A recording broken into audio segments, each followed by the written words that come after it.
Hello बच्चों। तो आज हम करने वाले क्वेश्चन जो कि बेस्ड होंगे किस पे, D and F block elements पे। बेटा ये जो चैप्टर है ये क्लास 12th का इनऑर्गेनिक का चैप्टर है। इसमें जो भी क्वेश्चन हमारे पास टॉपिक वाइज है, ड्रिल है, वो हम सारे सारे डिस्कस करने वाले हैं। और मैं उम्मीद करती हूँ कि आप लोगों ने ये चैप्टर ऑलरेडी पढ़ लिया होगा, ताकि आप लोग जब क्वेश्चन करेंगे तो आपको कॉन्सेप्ट याद होंगे कि ये कॉन्सेप्ट अपने कहाँ पढ़ा था। बाकी डिस्कशन तो हम करेंगे ही, ठीक है। आगे बढ़ते हैं। तो इंट्रोडक्शन में हम क्वेश्चन जो करने वाले, टॉपिक वाइज क्वेश्चन हम करने वाले हैं, एमसीक्यू बेस्ड। तो पहला जो टॉपिक वाइज क्वेश्चन आएगा वो टॉपिक होगा electronic configuration of the D block element. चलिए भाई क्वेश्चन देखते हैं। पहला क्वेश्चन है, the general electronic configuration of the transition element is. General configuration क्या है ट्रांजिशन एलिमेंट की? मेरी बात सुनिए बच्चों। देखो होता क्या है, ट्रांजिशन एलिमेंट आपके जो होते हैं, हमने पढ़ा था उसमें क्या होता है, n-1 डी ऑर्बिटल होता है और n ऑर्बिटल होता है और फील्ड होता है, ठीक है। ns तो पूरा वैसे होता है पर 1 से 2 तक लिखते हैं हम, ठीक है। और जो डी होता है 1 से 10 जाता है, मतलब डी ऑर्बिटल में आपके 1 से 10 तक इलेक्ट्रॉन होते हैं। और एस ऑर्बिटल में वैसे देखो, एस ऑर्बिटल जो होता है वो तो भर जाता है, आपका जो एस होता है वो तो फिल हो जाता है, ठीक है। लेकिन आप कुछ कुछ कॉन्फ़िगरेशन से कॉपर हो गया, देखा होगा कॉपर, आपने जिंक देखा होगा, वहाँ क्या होता है, वहाँ पर इलेक्ट्रॉन जो होता है एस से जब करके आ जाता है डी में, इसलिए क्या होता है एस में इलेक्ट्रॉन एक बचता है। कुछ कुछ ऐसे भी होते हैं जहां पर एस का इलेक्ट्रॉन पूरा खाली हो जाता है, जैसे कि पीडी में आपने अगर देखा होगा तो बेटा डी जो होता है वो 10 हो जाता है और एस जो होता है 0। So it was suppose to be D8 और S2, पर ये ऐसे ना हो के ऐसा होता है। तो कुछ कॉन्फ़िगरेशन में S1 होता है, किसी किसी में S0 भी होता है। तो जनरल कॉन्फ़िगरेशन तो वैसे हम इसका यही लिखते हैं, यही है इसकी जनरल कॉन्फ़िगरेशन, कि हम मानते हैं जो इलेक्ट्रॉन डी में होंगे वो 1 to 10 होंगे, और जो इलेक्ट्रॉन एस में होंगे वो 1 से 2 तक होंगे, मैक्सिमम 2 होंगे, मिनिमम 1 होंगे। एक्सेप्ट पैलेडियम केस हो गया, जिसमें हमारा जो डी इलेक्ट्रॉन है 10 होता है और एस में 0 हो जाता है। ये सब कुछ केसेस है जिसमें एस 0 हो सकता है, लेकिन हम एक्सेप्शन में मानते हैं। पर अगर मैं कहूँ कि भाई एस में कितने, तो एस में 0 भी जा सकते हैं। इसलिए एज पर दिस क्वेश्चन हम ये वाला ऑप्शन क्या टिक कर सकते हैं, सी ऑप्शन, कि डी में 1 to 10 और एस में 0 से 2। वैसे 1 से 2 ही लिखा जाता है, 0 वाला जो केस है वो एक्सेप्शन में काउंट करा जाता है, ठीक है। अगला question, number of electron present in the outer most orbit of iron atom. देखो आयरन एटम कैसा होता है, Fe, आर्गन 3d6 4s2।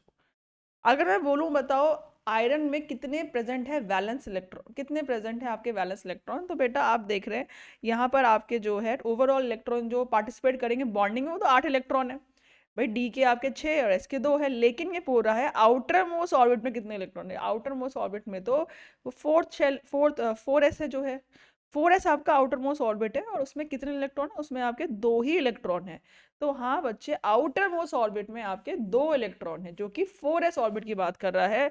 तो आंसर क्या होगा, आंसर हमारा होगा सी ऑप्शन, ओनली 2 इलेक्ट्रॉन्स। अगला question, of the following outer electronic configuration of atom, the highest oxidation state is achieved by which one of the following, ठीक है, which one of them, मतलब बोल रहा है सबसे ज्यादा हाईएस्ट ऑक्सीजन स्टेट कौन अचीव करता है। अब हमने पढ़ा सबसे हाईएस्ट ऑक्सीजन स्टेट अचीव करता है कौन, Mn वाली फैमिली से होगा। इसका मतलब Mn वाला कहाँ, Mn का मतलब हो गया बेटा कि जो वाला जो हमारा है ग्रुप, ग्रुप कौन सा, scandium, titanium, vanadium, chromium, Mn। तो ये 3 होता है, 4 5 6 7, मतलब जो 7th ग्रुप होता है बेटा, 7th ग्रुप वाला मेंबर जो होता है वो +7 तक शो करता है। सबसे हाईएस्ट जो ऑक्सीजन शो करता है वो करता है ग्रुप 7, क्योंकि Mn में हमने देखा है केमनोफोर में +7 भी कॉन्फिगर +7 भी ऑक्सीजन स्टेट उसमें होती है। अब Mn कॉन्फ़िगरेशन क्या होती है, ये होती है 3d5 4s2।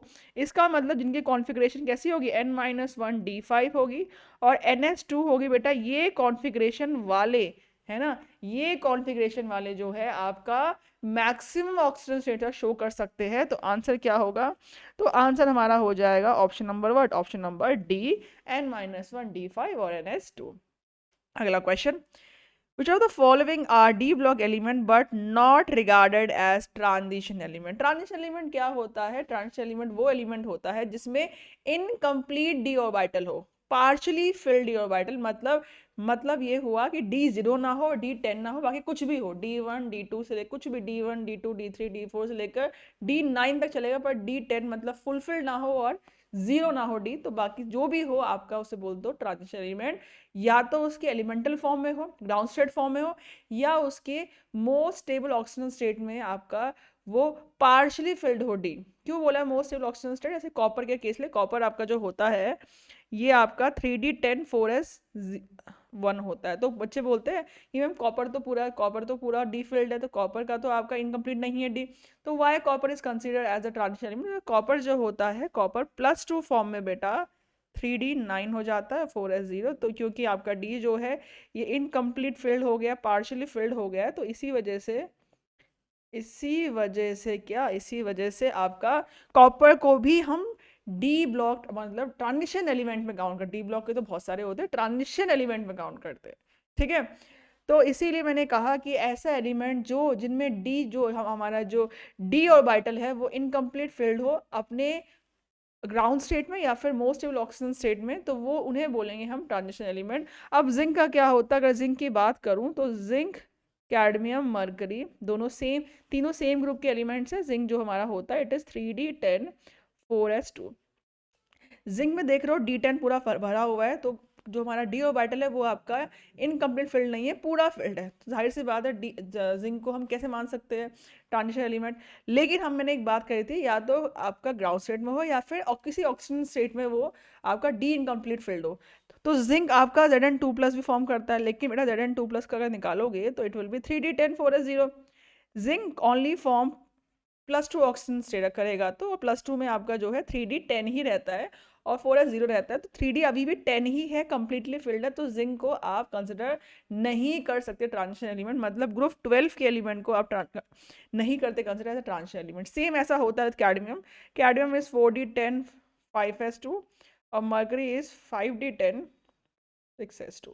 तो बेटा ये तीनों के तीनों ऐसे हैं अपने ग्राउंड स्टेट में या फिर मोस्ट ऑक्सीजन स्टेट जो कि इनका +2 होता है, उन सब में इनका D10 ही होता है, इसलिए क्योंकि D10 कॉन्फ़िगरेशन होती है, कंप्लीट है डी ऑर्बिटल, तो इनको हम ट्रांजिशन एलिमेंट काउंट नहीं करते। डी ब्लॉक एलिमेंट तो है ये डी ब्लॉक एलिमेंट तो है, पर ये ट्रांजिशन एलिमेंट नहीं कहते। तो हमने एक नोट पढ़ा था that all d block elements are not transition element but all transition elements are d block element। तो हाँ भाई ये ऐसे एलिमेंट है जो डी ब्लॉक तो है पर ट्रांजिशन नहीं होते। तो आंसर क्या होगा? आंसर है जिंक, कैडमियम, मरकरी, मतलब option number B is our answer. अगला क्वेश्चन देखते हैं। An element is in M3+ form, the its configuration is Ar3D1, the ion is, ion कौन सा होगा? एलिमेंट जो है वो M3+ मतलब ट्राईवेलेंट आयन है, ठीक है, मतलब 3 इलेक्ट्रॉन निकालने के बाद वो आर्गन 3D1 बनता है। तो बेटा अगर वो M3+ फॉर्म में आर्गन 3D1 है, तो इसका मतलब नॉर्मल एम में क्या, 3 इलेक्ट्रॉन एक्स्ट्रा होंगे। 3 इलेक्ट्रॉन कहाँ एक्स्ट्रा होंगे भाई? 2 इलेक्ट्रॉन तो 4s में जाएंगे और 1 इलेक्ट्रॉन बच गया वो 3D में आएगा। तो नॉर्मल कॉन्फ़िगरेशन में बेटा वो आर्गन क्या हो जाएगा? 3D2 4s2 होगा। सारे इलेक्ट्रॉन जो है आप डी में नहीं भर सकते क्योंकि 4s फिल होता है फिर 3D आता है ना। तो इसलिए 4s भरने के बाद आप 3D बच्चे कुछ इलेक्ट्रॉन आपका एक्स्ट्रा 3D में भरोगे क्योंकि इलेक्ट्रॉन 4s से निकले होंगे, तभी आपने 4s में भरना है इलेक्ट्रॉन। अब आप यहाँ देखिए ये कॉन्फ़िगरेशन किससे मैच करती है? ये कॉन्फ़िगरेशन जो है 3D4s2 कॉन्फ़िगरेशन जो होती है बेटा SC TiVCr, तो टाइटेनियम की कॉन्फ़िगरेशन ये मैच करती है, Ti कॉन्फ़िगरेशन है। तो इसका मतलब ये जो मेटल है ये मेटल टाइटेनियम है। तो बोल रहा है बताओ आयन कौन सा है? तो आयन जो ये वाला आयन है ये कुछ नहीं, ये Ti+3 आयन होगा, क्योंकि Ti+3 आयन ये ऐसा होगा। तो ये आयन Ti+3 है क्योंकि Ti+3 में टाइटेनियम ऐसा दिखेगा आपको। तो आंसर क्या होगा? इसमें आंसर हो जाएगा हमारा ऑप्शन नंबर डी। अगला क्वेश्चन देखते हैं। अगला क्वेश्चन बोल रहा है why does zinc not show variable valency?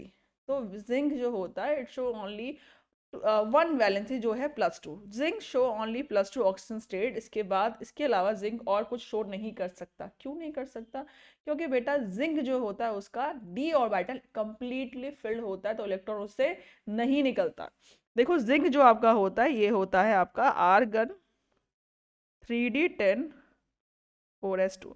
अब देखो है क्या, जिंक जो होता है इसमें डी ऑर्बिटल जो है कंप्लीटली फिल्ड है, completely filled orbital, completely filled what? D orbital. तो बेटा यही रीजन है, तो it shows only +2 oxygen state, इसके अलावा एक और कोई शो नहीं कर सकता ऑक्सीजन स्टेट। तो आंसर क्या होगा, हमारा आंसर होगा कौन सा ऑप्शन, ए ऑप्शन, क्योंकि इसमें कंप्लीट डी सबशेल है, इसीलिए ये वेरिएबल ऑक्सीजन स्टेट नहीं शो कर पाता। वेरिएबल ऑक्सीजन स्टेट जो है प्रॉपर्टी ट्रांजिशन एलिमेंट की, पर डी जो है जिंक जो है वो नहीं कर पाता, इसलिए जिंक आपका ट्रांजिशन एलिमेंट में काउंट नहीं हो रहा है। अगला क्वेश्चन जो आने वाला है वो आने वाला है general properties of transition elements में, जो डी ब्लॉक के एलिमेंट्स हैं उनकी प्रॉपर्टी में क्वेश्चन आने वाला है। पहला क्वेश्चन है transition metal show paramagnetism due to. भाई पैरामैग्नेटिज्म होता क्या, हमने पढ़ा था, अगर उसमें इलेक्ट्रॉन अनपेयर्ड होंगे, अगर इलेक्ट्रॉन अनपेयर्ड होंगे तो बोलेंगे पैरामैग्नेटिक नेचर है, यही तो पढ़ते हैं हम। अनपेयर्ड इलेक्ट्रॉन बोले तो पैरामैग्नेटिक नेचर, और बच्चों अगर इलेक्ट्रॉन पेयर्ड होंगे, अगर इलेक्ट्रॉन पेयर्ड है तो बोलेंगे diamagnetic nature, diamagnetic nature, right. तो हमें पूछा हुआ है इसमें से ट्रांजिशन एलिमेंट जो होता है इट शो पैरामैग्नेटिज्म, क्यों शो करता है पैरामैग्नेटिज्म, तो इसका आंसर ये होगा क्योंकि उसमें अनपेयर्ड इलेक्ट्रॉन है। तो बेटा उसके अकॉर्डिंग आंसर क्या आएगा, आंसर आएगा हमारा option number D, because it has unpaired electrons. अगला question, transition metal in the compound show, transition metal जो होते हैं कंपाउंड फॉर्म में क्या कौन सा बॉन्ड शो करते हैं। तो पहली बात तो ये ट्रांजिशन मेटल जो होते हैं ये आयनिक बॉन्ड बना सकते हैं, क्योंकि ऑब्वियसली आप देखिए बहुत सारे कंपाउंड होते हैं, जैसे कि आपका स्कैंडिनियम हो गया क्लोरीन के साथ, ठीक है ना, या ZnCl2, ये सारे कंपाउंड जो है CuSO4, ये सारे कंपाउंड जो है सारे कंपाउंड आयोनिक कंपाउंड है। तो बिल्कुल सही बात है, ट्रांजिशन मेटल जो है वो आयनिक कंपाउंड बना सकते हैं। लेकिन आपने पढ़ा है कोऑर्डिनेशन कंपाउंड में, वहाँ क्या यूज़ करते हो, ट्रांजिशन मेटल होता है ना, तो ट्रांजिशन मेटल क्या करता है, जैसे NiCO4 हो गया, कि निकल जो होता है वो बेटा कार्बोनिल के साथ कोऑर्डिनेट बॉन्ड फॉर्म करता है। तो बिल्कुल सही बात है कि ट्रांजिशन मेटल आयनिक और कोऑर्डिनेट दोनों बॉन्ड फॉर्म कर सकते हैं, दोनों ही बॉन्ड बना सकते हैं। तो आंसर क्या होगा, आयनिक एंड कोऑर्डिनेट बॉन्ड बोथ, मतलब क्या, ऑप्शन नंबर डी हो जाएगा हमारा आंसर। अगला question, which of the following metal ion is not coloured, इसमें से कौन सा मेटल आयन जो है कलर्ड नहीं है। अब कलर आता क्यों है, कलर आने का दो रीजन होते हैं। देखो, एक होता है डी ट्रांजिशन, जो जिसमें हमें ज़्यादा फोकस करना है क्योंकि हमें क्वेश्चन इसी से ज़्यादा आता है, और दूसरा होता है चार्ज ट्रांसफ़र। चार्ज ट्रांसफर वाले केस जो है ज़्यादा नहीं होते, बहुत ही मिनिमम केस हम इसके पढ़ते हैं, ज़्यादातर हम क्वेश्चन जो है इससे करते हैं। तो जिन जिन आयन में डी ट्रांजिशन होगा वो कलर शो करेंगे, जिनमें नहीं होगा डी ट्रांजिशन कलर शो नहीं करेंगे। और डी ट्रांजिशन होता किस में, मेरा डी ट्रांजिशन उनमें होता है जिनकी कॉन्फ़िगरेशन जो है D1 से लेकर D9 तक हो, मतलब जिसमें इनकम्प्लीट डी ऑर्बिटल हो, मतलब इलेक्ट्रॉन जो है डी ऑर्बिटल पूरे फिल ना हो, डी सबशेल में इलेक्ट्रॉन पूरे फिल ना हो, उसको बोलते हैं कि हाँ भाई ये डी ट्रांजिशन करेगा और ये कलर शो करेगा। तो हमें देखना है इनमें से कौन सी कॉन्फ़िगरेशन है जिसमें डी सबशेल जो है इनकम्प्लीट फिल्ड है। तो टाइटेनियम 3+, टाइटेनियम वैसे हमारा होता है 3D2 4s2, बेटा Ti3+ क्या होगा, Ti3+ will be 3D1 4s0। तो आप देख रहे हैं D1 तो है, कलर शो करेगा, क्वेश्चन था नॉट कलर, कलर नहीं है। Fe2+ अगर बात करें, Fe हमारा होता है 3D6 4s2, Fe2 3+ क्या हो गया, ये तो डेफिनेटली कलर्ड होगा, 3D कितना हो जाएगा 4 4s0, ये तो हम जानते हैं ferric has reddish brown colour.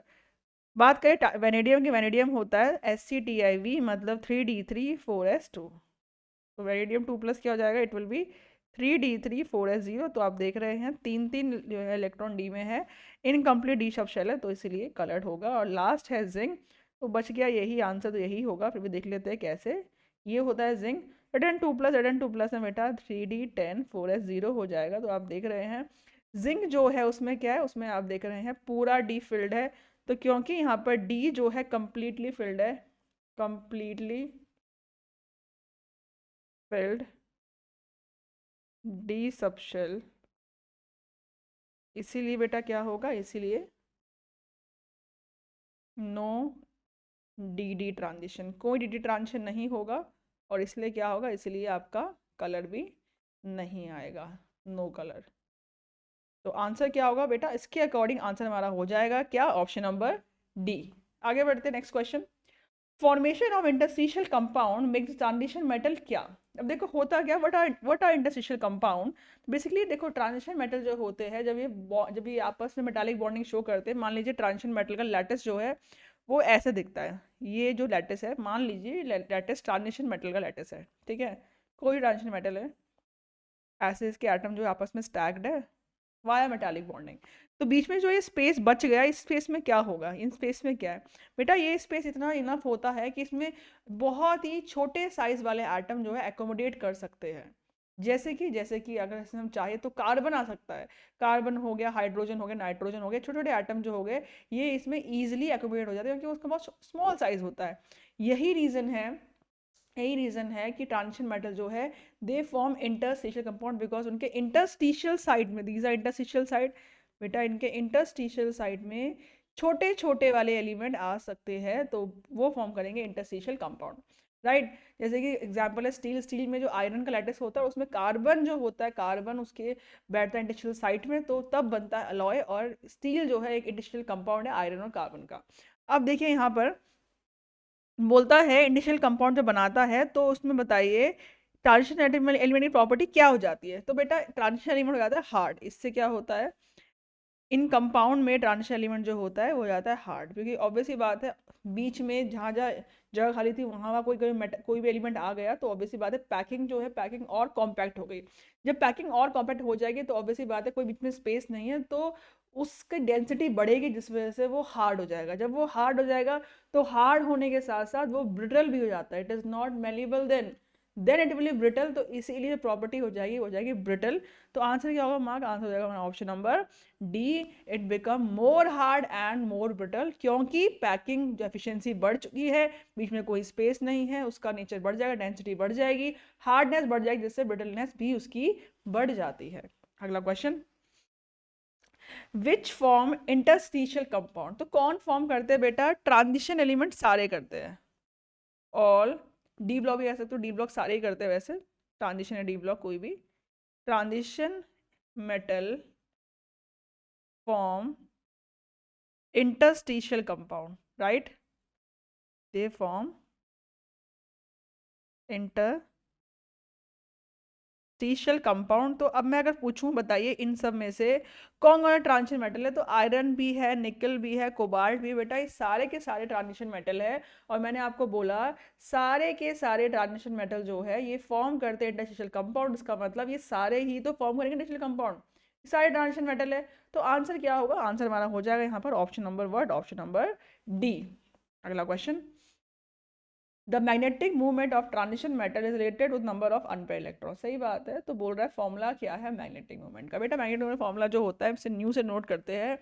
Mu क्या होता है, mu is called magnetic movement, और इसका इसका फॉर्मूला हमारा होता है क्या, equal to √n+2, where n, what is n is number of unpaired electron. कितने उसमें अनपेयर्ड इलेक्ट्रॉन है उससे अदा करते हैं कि मैग्नेटिक मोमेंट क्या होगा।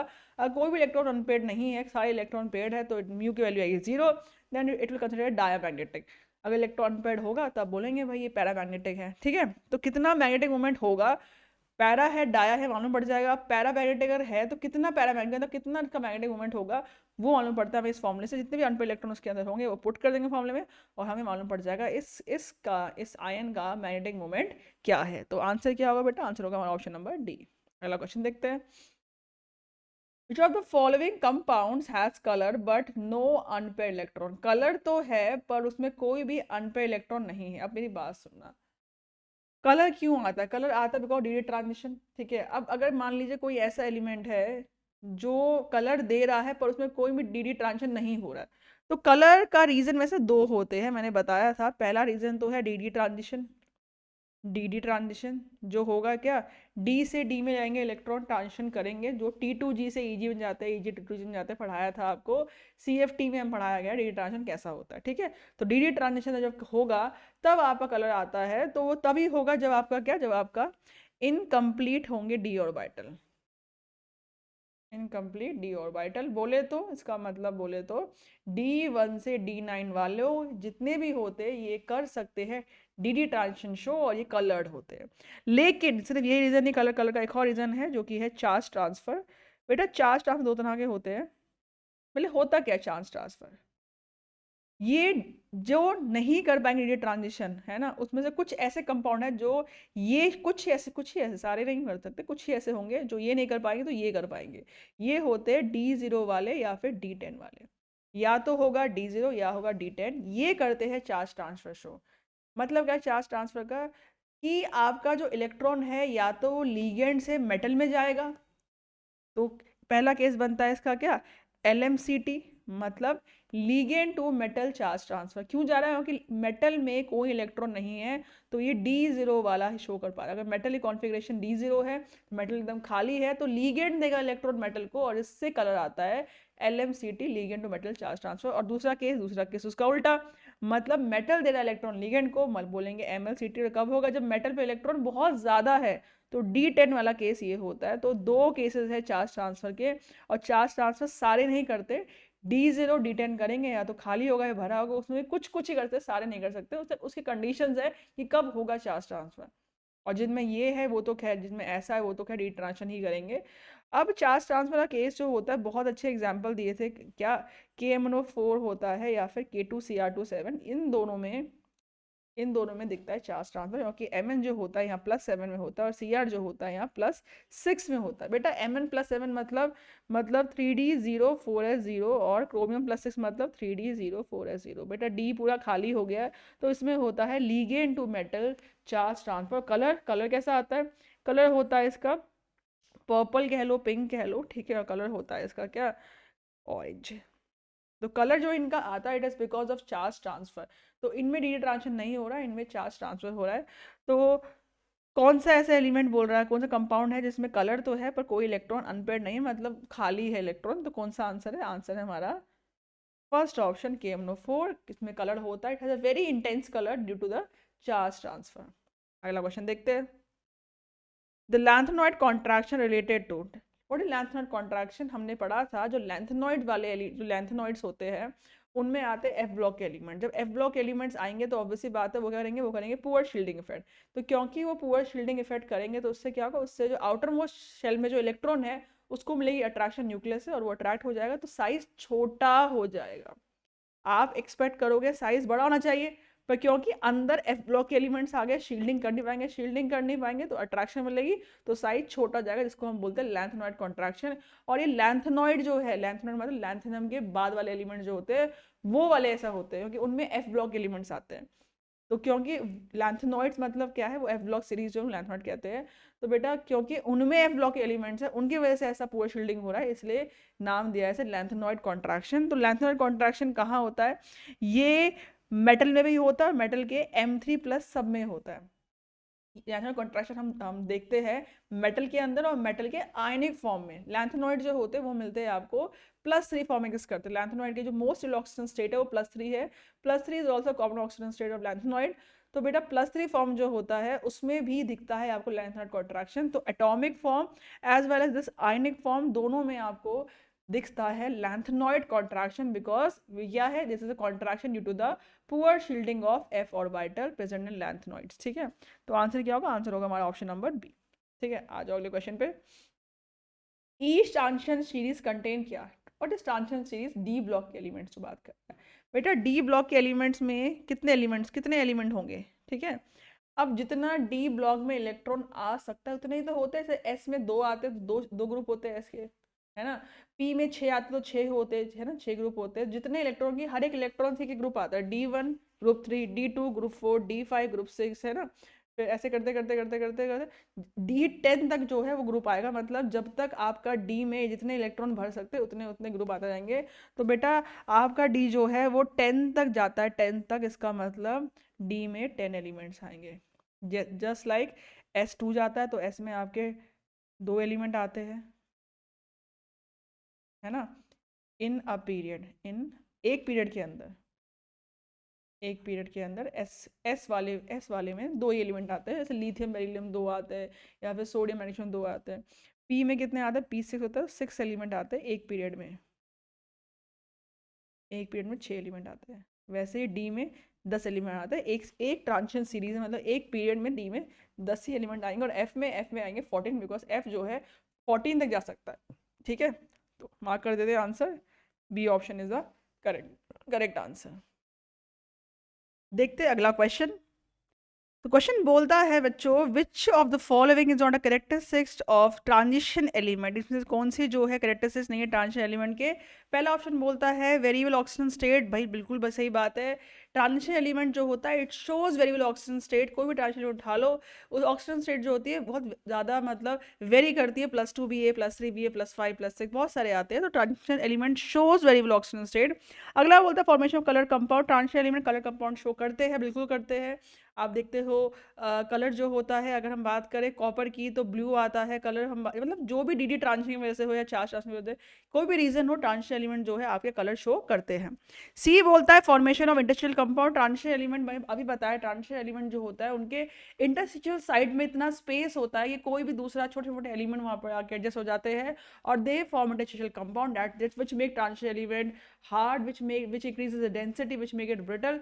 तो बिल्कुल सही बात है बेटा, ट्रांजिशन एलिमेंट जो आपके होते हैं दे फॉर्म इंटरस्टिशियल कंपाउंड, बिल्कुल फॉर्म करते हैं। तो पहला दूसरा तीसरा तीनों बात सही कह रहा है, लेकिन क्वेश्चन था नॉट, तो लास्ट ऑप्शन आंसर है। क्यों वो बोल रहा है नेचुरल रेडियो एक्टिविटी, तो नहीं भाई, transition element are not radioactive, नहीं होते नेचुरल रेडियो एक्टिव। तो जो लास्ट ऑप्शन है यहाँ पर वो गलत है, वो गलत कह रहा है। तो इसलिए आंसर क्या होगा हमारा, आंसर होगा डी ऑप्शन, मतलब नेचुरल रेडियो एक्टिविटी। आगे बढ़ते हैं अगला क्वेश्चन, विच transition element exhibit +8 oxygen state. बेटा +8 जो है ये +8 ऑक्सीजन स्टेट दो ही एलिमेंट के खाते में जुड़ा हुआ है, वो कौन है, वो है Ru रुथेनियम और ऑस्मियम। ये दोनों है, ये दोनों बेटा +8 शो कर पाते हैं, उनके अलावा कोई भी ट्रांजिशन एलिमेंट +8 तक नहीं जा सकता।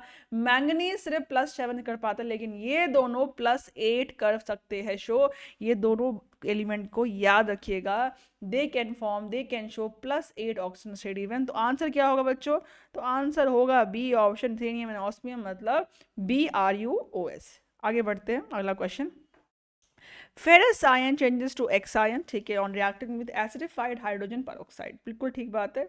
तो बोलता है बताइए डी इलेक्ट्रॉन जो एक्स में है उसका मैग्नेटिक मोमेंट क्या होगा। चलिए भाई, तो पहले जो मैग्नेटिक मोमेंट कुछ था और वो चेंज होगी कुछ और हो गया होगा, कंपाउंड बना दिया होगा फेरस ने, कुछ और बन गया होगा। तो होगा क्या बेटा, जो हमारा H2O2 है इसका काम क्या होता है, H2O2 आपका होता है ऑक्सीडाइजिंग एजेंट, ये आपका एक ऑक्सीडाइजिंग एजेंट है। फेरस सामने आएगा तो ऑब्वियसली बात है ऑक्सीडाइज ही करेगा, तो उसको बना देगा फेरिक में और खुद हो जाएगा रिड्यूस, मतलब ये -1 में है तो ये आपका वाटर बन जाएगा, H2O बन जाता है। ठीक है, अब मेरी बात सुनिए, आपका फेरस जो है फेरिक बन गया, तो पहले देखते हैं अब पहले कितना मैग्नेटिक मोमेंट था, इसका मतलब देखते हैं कितने पहले अनपेयर इलेक्ट्रॉन है। तो ये होता है Fe हमारा होता है, वैसे ऊपर लिख लेते हैं, Fe हमारा होता है 3d6 4s2, हम लोग जानते हैं। तो Fe2+ क्या हो जाएगा, it will B 3d6 4s0, मतलब D में आपके आ जाएंगे 6 इलेक्ट्रॉन। तो कितने होंगे अनपेयर्ड, 1 2 3 4 5, एज पर द हर्ट्ज लॉ करूँगी मैं, एक एक करूँगी फिर पेयरिंग करूँगी 6। तो बेटा इसमें जो अनपेयर इलेक्ट्रॉन है 4 अनपेयर इलेक्ट्रॉन आएंगे, तो इसका मतलब ये है कि n की वैल्यू हो जाएगी 4। अब n की वैल्यू 4 होगी तो म्यू कितना आएगा, म्यू आएगा √n+2, बोले तो √4 4+2 मतलब √24, तो इसका आंसर अप्रॉक्स 4.9 आएगा, 5 के इक्वल आ जाएगा, है ना। तो फेरस में तो 5 होगा मैग्नेटिक मोमेंट। अब बात करते हैं फेरिक, फेरिक हमारा होगा Fe3+ हमारा हो जाएगा 3d5 हो जाएगा, क्योंकि एक इलेक्ट्रॉन और निकाल रहे, इसमें से इलेक्ट्रॉन और निकल गए ना, अरे 2+ था ना, एक मिनट, हाँ, तो पहले 2+ था तो 3d6 था, 3d5 3+ हो गया 3d5 हो जाएगा, और क्या। तो 3d5 मतलब तो ये हुआ कि सारे के सारे इलेक्ट्रॉन जो डी में है वो अनपेड ही होंगे, सारे इलेक्ट्रॉन अनपेड है, मतलब n की वैल्यू 5। अब n की वैल्यू 5 है तो म्यू कितना आएगा, म्यू आएगा √5 5+2, that will be equal to √5 into कितना 7, मतलब √35। तो सॉल्व बेटा इसका आंसर अप्रॉक्स कितना आएगा, 5.92 के अप्रॉक्स आंसर आएगा। तो आंसर हो जाएगा हमारा, पहले भी 5 था अब हो गया 5.92, मतलब आंसर होगा हमारा option number what, option number B is the correct answer. अगला question, which of the following pair of element is called chemical twins because of their very similar chemical property। देखो इसमें से कौन से एलिमेंट है जो हम केमिकल ट्विन्स मानते हैं। ट्विन का मतलब ये हुआ कि दोनों सेम है। क्या सेम है? प्रॉपर्टी सेम है इनकी। क्या प्रॉपर्टी सेम है? तो कौन से एलिमेंट है? वो है जिरकोनियम और हॉफनियम। मतलब कि डी ऑप्शन। क्यों? सुनो, जिरकोनियम हॉफनियम जो एलिमेंट है बेटा, जब ये हम भरते एलिमेंट्स, तो बच्चों इनके आगे एफ ब्लॉक के एलिमेंट्स आ गए होते हैं। एफ ब्लॉक भरने के बाद जिरकोनियम हॉफनियम आता है। एक मिनट, जिरकोनियम तो ऊपर आता है, हॉफनियम नीचे आता है, ठीक है ना। तो हॉफनियम जब आता है तो एफ ब्लॉक एलिमेंट जो है आपके आ चुके होते हैं, राइट। एफ ब्लॉक एलिमेंट जो है वो आपके आ चुके होते हैं। बेटा एफ ब्लॉक एलिमेंट आ गए तो क्या करेंगे? एफ ब्लॉक एलिमेंट कैसे होते हैं? They are poor shielder. तो क्योंकि ये पुअर शील्डिंग करेंगे, ये पुअर शील्डर होंगे, तो बच्चों अगर पुअर शील्डर होंगे तो क्या होगा? जो इलेक्ट्रॉन होगा हॉफनियम के अंदर आउटर मोस्ट, उसको मिलेगी न्यूक्लियस से अट्रैक्शन। अट्रैक्शन मिलेगी तो साइज क्या? साइज छोटा होना चाहेगा। अब हम एक्सपेक्ट करते हैं हम नीचे डाउन द ग्रुप जाएंगे तो साइज बढ़ना चाहिए, तो हमें लगता है जिरकोनियम छोटा होगा और हॉफनियम थोड़ा सा बड़ा होगा। लेकिन because of the lanthanoid contraction, वही तो नाम है lanthanoid contraction, F block element poor shielder, and इसलिए बोलते हैं लैंथेनॉइड कॉन्ट्रैक्शन। तो बिकॉज ऑफ लैंथेनॉइड कॉन्ट्रैक्शन हमने तो सोचा था साइज बड़ा होगा, पर लैंथेनॉइड कॉन्ट्रैक्शन हो रही है तो साइज घटना भी चाहेगा। तो जितना वो बढ़ेगा एक्स्ट्रा उतना ही घट जाएगा। मतलब इन दोनों का साइज जो है बेटा, इन दोनों का साइज ऑलमोस्ट सिमिलर हो जाएगा। तो zirconium and hafnium have almost similar size, और क्योंकि इनका साइज सिमिलर होता है तो आपका जेड इफेक्टिव सेम। जब साइज सिमिलर है तो ऑब्वियस ही बात है दे आर केमिकली ट्विन। इसका मतलब ये है केमिकली ये दोनों सेम रिएक्ट करते हैं, क्योंकि दोनों का साइज सिमिलर है। इसलिए इसका आंसर जो है वो है option number D, zirconium and hafnium. ठीक है, तो इसका रीजन जो था वो था लैंथेनॉइड कॉन्ट्रैक्शन। आगे बढ़ते अगले क्वेश्चन के लिए। Which of the following compound is expected to be coloured, में कौन सा कंपाउंड जो है जो कलर होगा? अब देखो कलर क्यों आता है? डी ट्रांजिशन मेजर रीजन है। तो डी ट्रांजिशन कब होगा? जब डी इलेक्ट्रॉन जो होंगे वो आपके क्या होंगे?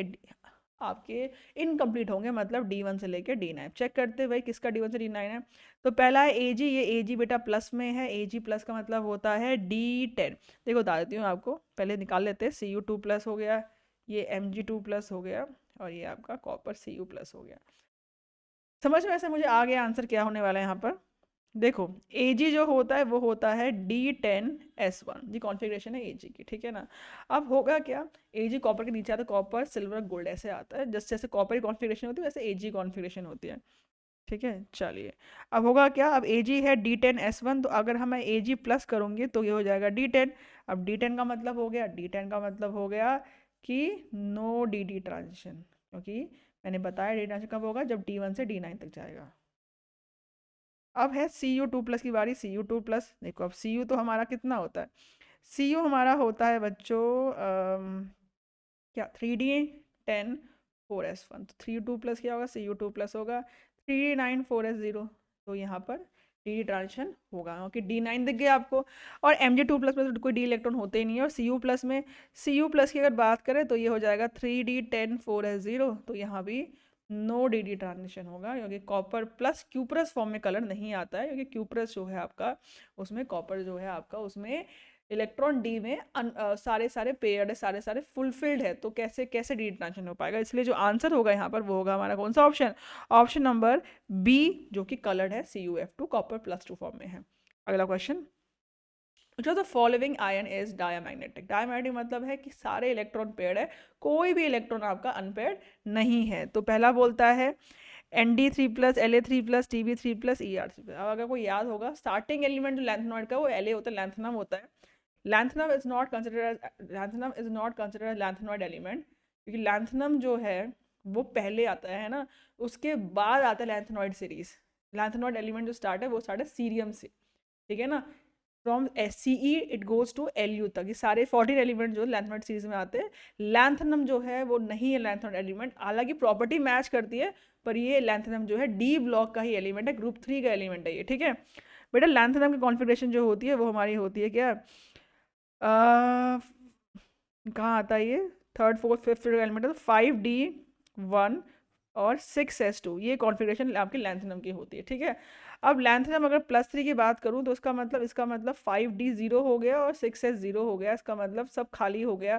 तो जब सब खाली हो गया तो जो कोई भी इलेक्ट्रॉन पेयर्ड कैसे होंगे भाई? जो वैलेंस वाले थे वो तो पूरे खाली हो गए, जो आपके बैलेंस थे, पेनल्टीमेट सेल थे, एंटी पेनल्टी में सब खाली है। जब खाली हो गए तो अंदर वाले इलेक्ट्रॉन जो होंगे तो सारे पेयर्ड ही होंगे ना। तो बेटा La3+ में कोई भी इलेक्ट्रॉन जो है अनपेयर्ड नहीं है, सारे पेयर्ड है। तो सिंस ऑल इलेक्ट्रॉन पेयर्ड, क्योंकि सारे इलेक्ट्रॉन आर पेयर्ड है, तो इसलिए क्या होगा, इसलिए ये होगा आपका डायामैग्नेटिक। यही रीजन है इसका डायामैग्नेटिक होने का। मतलब आंसर होगा हमारा option number word, option number first will be our answer, B option, second option will be our answer. अगला question, hardness of transition elements due to, क्यों हार्ड होता है? तो ट्रांजिशन एलिमेंट में खास बात क्या है, बाकी मेटल से हार्ड इसलिए होता है क्योंकि ट्रांजिशन एलिमेंट में मेटालिक बॉन्डिंग बहुत अच्छी होती है। देखो भाई, ट्रांजिशन एलिमेंट जो होता है उसमें आपके ज़्यादा होते हैं अनपेयर इलेक्ट्रॉन कंपेरेबल टू बाकी एस ब्लॉक एलिमेंट्स है, जो बाकी मेटल्स है। ट्रांजिशन एलिमेंट में आपके होंगे ज़्यादा अनपेयर इलेक्ट्रॉन, क्योंकि दे हैव 2 अनपेयर इलेक्ट्रॉन, 3 है, 4 है, 5 है, 6 अनपेयर इलेक्ट्रॉन होते हैं। क्रोमियम है 6 unpaired electron, that's why chromium has the highest melting point. तो ट्रांजिशन एलिमेंट जो होते हैं इनमें मैक्सिमम होते हैं अनपेयर इलेक्ट्रॉन। और बेटा जब अनपेयर इलेक्ट्रॉन मैक्सिमम होंगे तो इसका मतलब मेटालिक बॉन्डिंग भी तो स्ट्रांग होगी। Metallic bonding it is because of unpair electron, metallic bonding की स्ट्रेंथ जो है वो भी इंक्रीज हो जाएगी। तो इसीलिए आपका जो ट्रांजिशन एलिमेंट होते हैं वो हार्ड है, क्योंकि इनका मेल्टिंग पॉइंट, बॉइलिंग पॉइंट ज़्यादा है, क्योंकि इनकी मेटालिक बॉन्डिंग जो है वो बहुत स्ट्रांग होती है। तो आंसर क्या होगा? आंसर होगा हमारा option number B, because it has metallic bonding, because of metallic bonding they are very tightly bond, tightly bond से ये इसलिए हार्ड होते हैं। अगला question, which one of the following has strongest metallic bonding, सबसे अच्छी किस मेटालिक बॉन्डिंग है? मेटालिक बॉन्डिंग कब अच्छी? मेटालिक बॉन्डिंग तब होगी अच्छी जब अनपेयर इलेक्ट्रॉन ज़्यादा होंगे। चेक करते कितने कितने अनपेयर इलेक्ट्रॉन इसके अंदर है, क्योंकि अनपेयर इलेक्ट्रॉन की वजह से मेटालिक बॉन्डिंग आपकी होती है। तो बेटा Fe जो होता है ये 3d6 होता है 4s2, मतलब 4s तो पूरा भर गया। खैर 3d6 मतलब दिख गया होगा आपको, 4 होंगे अनपेयर इलेक्ट्रॉन, 1 2 3 4 5 6, तो यहाँ पर 4 अनपेयर इलेक्ट्रॉन है। बात करें स्कैंडियम, स्कैंडियम जो होता है 3d1 4s2, इसका मतलब डी में एक ही इलेक्ट्रॉन होगा, एक इलेक्ट्रॉन होगा, तो इसका मतलब 1 अनपेयर इलेक्ट्रॉन है। बात करें वेनेडियम, वेनेडियम होता है SCTIV, मतलब 3d3 4s2, तो कितने अनपेयर इलेक्ट्रॉन? बेटा इसमें होंगे आपके 3 अनपेयर इलेक्ट्रॉन। और बात करें क्रोमियम की, क्रोमियम हमारा होता है 3d5 4s1, मतलब 3d में भी 5 इलेक्ट्रॉन अनपेयर दिख रहे हैं आपको, है ना। और even 4s has 1 unpair electron, तो ओवरऑल क्रोमियम में होते हैं 6। क्रोमियम के जो जितने ग्रुप नीचे, क्रोमियम हो गया, टंगस्टन हो गया, मोलिब्डेनम हो गया, ये सारे जो होते हैं they have maximum unpaired electron.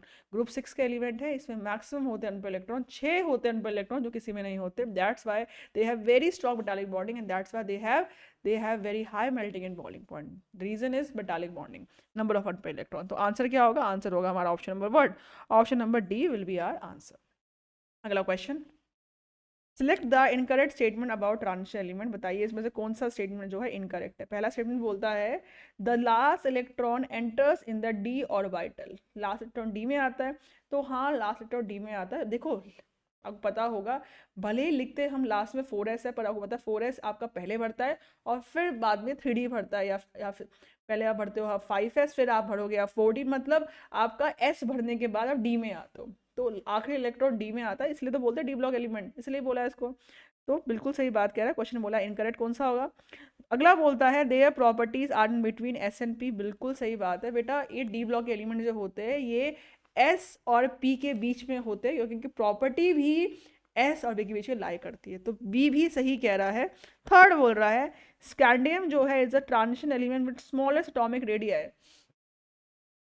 क्या देखो, एटॉमिक रेडियस का ट्रेंड पता है क्या है, क्या होता है? एटॉमिक रेडियस क्या होता है, पहले डिक्रीज करता है, फिर इट रिमेन कांस्टेंट, और फिर ये इंक्रीज करता है। कुछ ऐसा लगभग ट्रेंड आता है एटॉमिक रेडियस का। Scandium has the largest size, then titanium, फिर आता है वेनेडियम, देन आता है Cr, और फिर Mn के बाद जो साइज होता है इट ऑलमोस्ट रिमेन सेम। तो कोबाल्ट के बाद आपका Mn हो गया, कोबाल्ट हो गया, निकेल हो गया आपका, चाहिए 5 6 7, ठीक है 8 कॉपर, तो ना यहाँ करना पड़ेगा, कॉपर यहाँ कर दीजिए, और जिंक फिर बड़ा होता है, ठीक है ना। तो होता क्या, पहले साइज घटता है और फिर जो है साइज कांस्टेंट, फिर साइज बढ़ता है। इसका रीजन होता है आपका, दो लोग जंग लड़ रहे हैं, कौन है? न्यूक्लियर चार्ज और शील्डिंग इफेक्ट। स्टार्टिंग में क्या होता है, इलेक्ट्रॉन कम होता है, इलेक्ट्रॉन कम होता है, न्यूक्लियर चार्ज डोमिनेट करता है, तो साइज घटता है। अक्रॉस द पीरियड जाएंगे तो साइज घटता है, क्योंकि न्यूक्लियर चार्ज डोमिनेट कर रहा है, एटॉमिक नंबर बढ़ रहा है, प्रोटॉन बढ़ रहे हैं, तो साइज छोटा होगा। तो Mn तक साइज छोटा होता है, फिर क्योंकि इलेक्ट्रॉन काफी बढ़ चुके हैं, तो इलेक्ट्रॉन एंड जो इलेक्ट्रॉन काफी बढ़ चुके हैं, तो शील्डिंग इफेक्ट जो उससे बन रहा है और nuclear charge they are counter balancing each other, तो overall they will cancel out the effect, तो इसलिए साइज ऑलमोस्ट सेम रहता है। और जिंक में आप पता है शील्डिंग जो है, शील्डिंग ज्यादा होगी, जेड इफेक्टिव से बेटर है, वहाँ शील्डिंग ज़्यादा होगी, तो जिंक का साइज जो होता है बड़ा होता है। ऊपर में जेड इफेक्टिव जो था ज़्यादा था, शील्डिंग कम थी, सिग्मा शील्डिंग, बीच में क्या दोनों बराबर हो गए और लास्ट में शील्डिंग डोमिनेट कर जा रहा है, तो ये साइज का ट्रेंड है। आप खुद देखिए सबसे बड़ा कौन है, सबसे बड़ा इसमें जो है वो स्कैंडियम है, देखो स्कैंडियम सबसे बड़ा है, सब फिर साइज घट रहा है, फिर कांस्टेंट जिंक उससे, जिंक कॉपर से बड़ा है, पर वी कांट से जिंक सबसे बड़ा होगा, नहीं, जिंक सबसे बड़ा नहीं है, स्कैंडियम से बड़ा होता है। और यहाँ बोल रहा है स्कैंडियम जो है इसका स्मॉलेस्ट साइज है, ये तो बात ही गलत है, तो इसलिए जो सही आंसर होगा वो होगा सी ऑप्शन। सी ऑप्शन जो है वो एक इनकरेक्ट स्टेटमेंट है, scandium has the largest size not the smallest size. D option बोलता है their common oxygen state is +3, बिल्कुल सही बात है, their common oxygen state is +3, सारे के सारे मेटल जो होते हैं वो +3 जरूर शो करते हैं, तो बिल्कुल सही बात है, ठीक है। ट्रांजिशन मेटल सारे +3 करते हैं, जिंक नहीं करता क्योंकि जिंक ट्रांजिशन में काउंट नहीं होता, ठीक है। तो सी इसका आंसर हो गया। अगला क्वेश्चन देखते हैं, which of the following is not correct about transition metal, कौन सा सही नहीं है। पहला ऑप्शन बोलता है their compounds are generally coloured, तो होते हैं coloured, generally they are coloured, कुछ कलर्ड नहीं होते, अगर इलेक्ट्रॉन नहीं होंगे, डी ट्रांजिशन नहीं होगा तो कलर नहीं आएगा, पर generally they have d transition, that's why they show the colour. B बोलता है दे कैन फॉर्म आयनिक और कोवलेंट कंपाउंड, करते हैं आयनिक कोवलेंट दोनों ही बनाते हैं, दिखाया था मैंने आपको, आयनिक बनाते, कोवलेंट बनाते, कोऑर्डिनेट सब बनाते हैं। ही बोलता है their melting and boiling point are high, बिल्कुल हाई होता है, बिकॉज इनकी मेटालिक बॉन्डिंग काफी स्ट्रांग होती है comparable to s block element, बहुत अच्छी मेटालिक बॉन्डिंग होती है इनके अंदर, तो melting boiling point automatically high हो जाएगा। और डी बोलता है they do not exhibit variable valency, अरे भाई ये तो करता है, ट्रांजिशन एलिमेंट तो show multiple oxygen state, they show multiple valency, देखो आप मैंगनीज +2 भी करता है, +4 +5 +6 सब करते हैं, तो ट्रांजिशन एलिमेंट की तो वेरिएबल वैलेंसी होती है, मल्टीपल वैलेंसी होती है, ना कि do not exhibit variable valency, करता है ट्रांजिशन वैलेंसी शो। तो आंसर क्या होगा बेटा, इसके अकॉर्डिंग आंसर हो जाएगा हमारा option number D. D option जो है वो एक इनकरेक्ट स्टेटमेंट है, ठीक है। अगला क्वेश्चन देखते हैं, for which one of the following ion the colour is not due to ये एरर है इसमें, डी ट्रांजिशन लिखेंगे, डी ट्रांजिशन। क्वेश्चन ये है कि इनमें से जो किस कंपाउंड में जो कलर आ रहा है it is not because D transition, इसका मतलब कलर का रीजन क्या होगा, कलर का देखो, कलर के रीजन दो होते हैं, डी ट्रांजिशन होता है, दूसरा होता है चार्ज ट्रांसफर।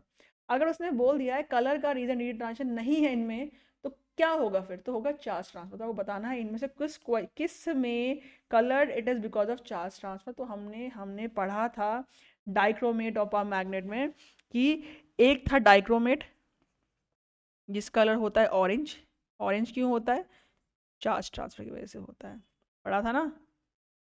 एक होता है क्या, क्रोमेट, CrO4 2-, इसका कलर होता है येलो, यहाँ भी क्रोमियम +6 है, यहाँ भी क्रोमियम, दोनों क्रोमियम +6 में होता है, मतलब क्रोमियम सारे इलेक्ट्रॉन निकल चुके हैं, D0 होता है, तो इसमें भी कलर जो येलो आता है बिकॉज ऑफ चार्ज ट्रांसफर। तो ये हमने केस पढ़ा था हमने डाइक्रोमेट और क्रोमेट का। और दूसरे होते हैं KMnO4 पोटेशियम पावर मैग्नेट और K2MnO4 पोटेशियम मैग्नेट। बेटा कलर क्या होता है, कलर होता है इसका पिंक या पर्पल बोलो, और कलर होता है इसका ग्रीन। रीजन वही है चार्ज ट्रांसफर, क्योंकि Mn दोनों +7 में है। अच्छा यहाँ डी ट्रांजिशन होगा, इसको हटा दो, डी ट्रांजिशन, यहाँ डी ट्रांजिशन होता है, चार्ज ट्रांसफर। तो इनमें जो कलर आ रहा है it is because of charge transfer, क्योंकि इनमें जो है डी खाली है, सब बेटा इन सब के जो है डी है, D0 है, D0 है, D0 है, सब में चार्ज होता है। तो ऑप्शन नंबर देखो साफ साफ दे रखा है हमें ऑप्शन नंबर ए, क्योंकि ऑप्शन नंबर ए में क्रोमियम +6 में, बाकी देखो हर किसी में जो है आपका D0 नहीं होगा। देखो कॉपर यहाँ Cu+2 में, तो ये 3D कॉपर Cu+2 है, तो 3D9 4s0 होगा, तो डी ट्रांजिशन होगा इसके अंदर। टाइटेनियम +3 है, टाइटेनियम +3 का मतलब होता है 3D14s0, तो होगा डी ट्रांजिशन इसके अंदर।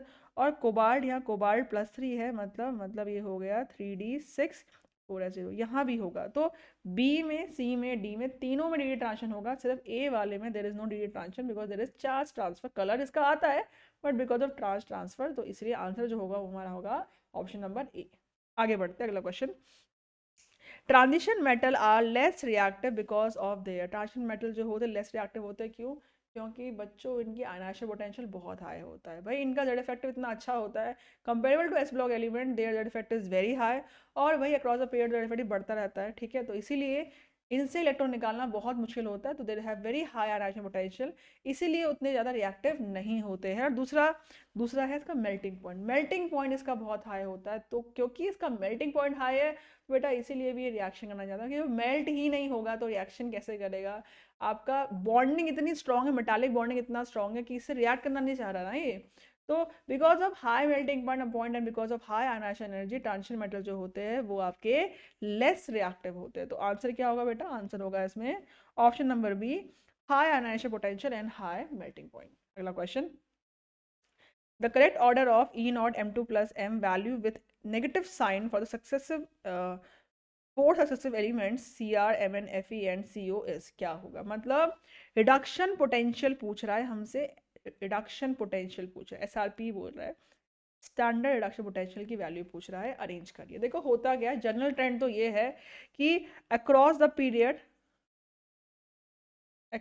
पीरियड जो SRP की वैल्यू होती है बिकम्स लेस नेगेटिव।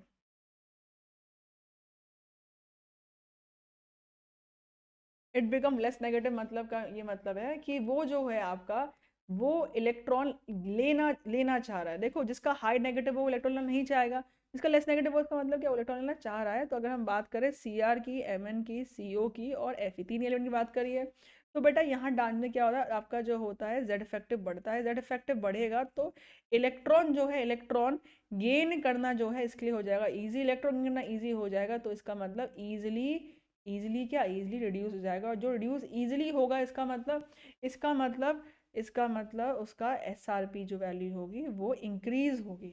तो इनकी सबकी नेगेटिव होती है, नेगेटिव मतलब कि आपका लेस नेगेटिव होगा। मतलब पहले वाला की अगर हाई नेगेटिव है मतलब वो बिल्कुल नहीं चाहता इलेक्ट्रॉन गेन करना, दूसरा वाला चाहेगा तो वो लेस नेगेटिव होगा। तो हम ऐसा एक्सपेक्ट करते हैं क्रॉस ऑफ पीरियड जो होगा इसकी वैल्यू लेस नेगेटिव होगी, जो कि सही बात है। एक्सेप्शन आता है Mn के केस में। क्यों, Mn जो होता है वो 3d5 होता है, M2 प्लस में Mn2 प्लस जो होता है वो 3d5 होता है।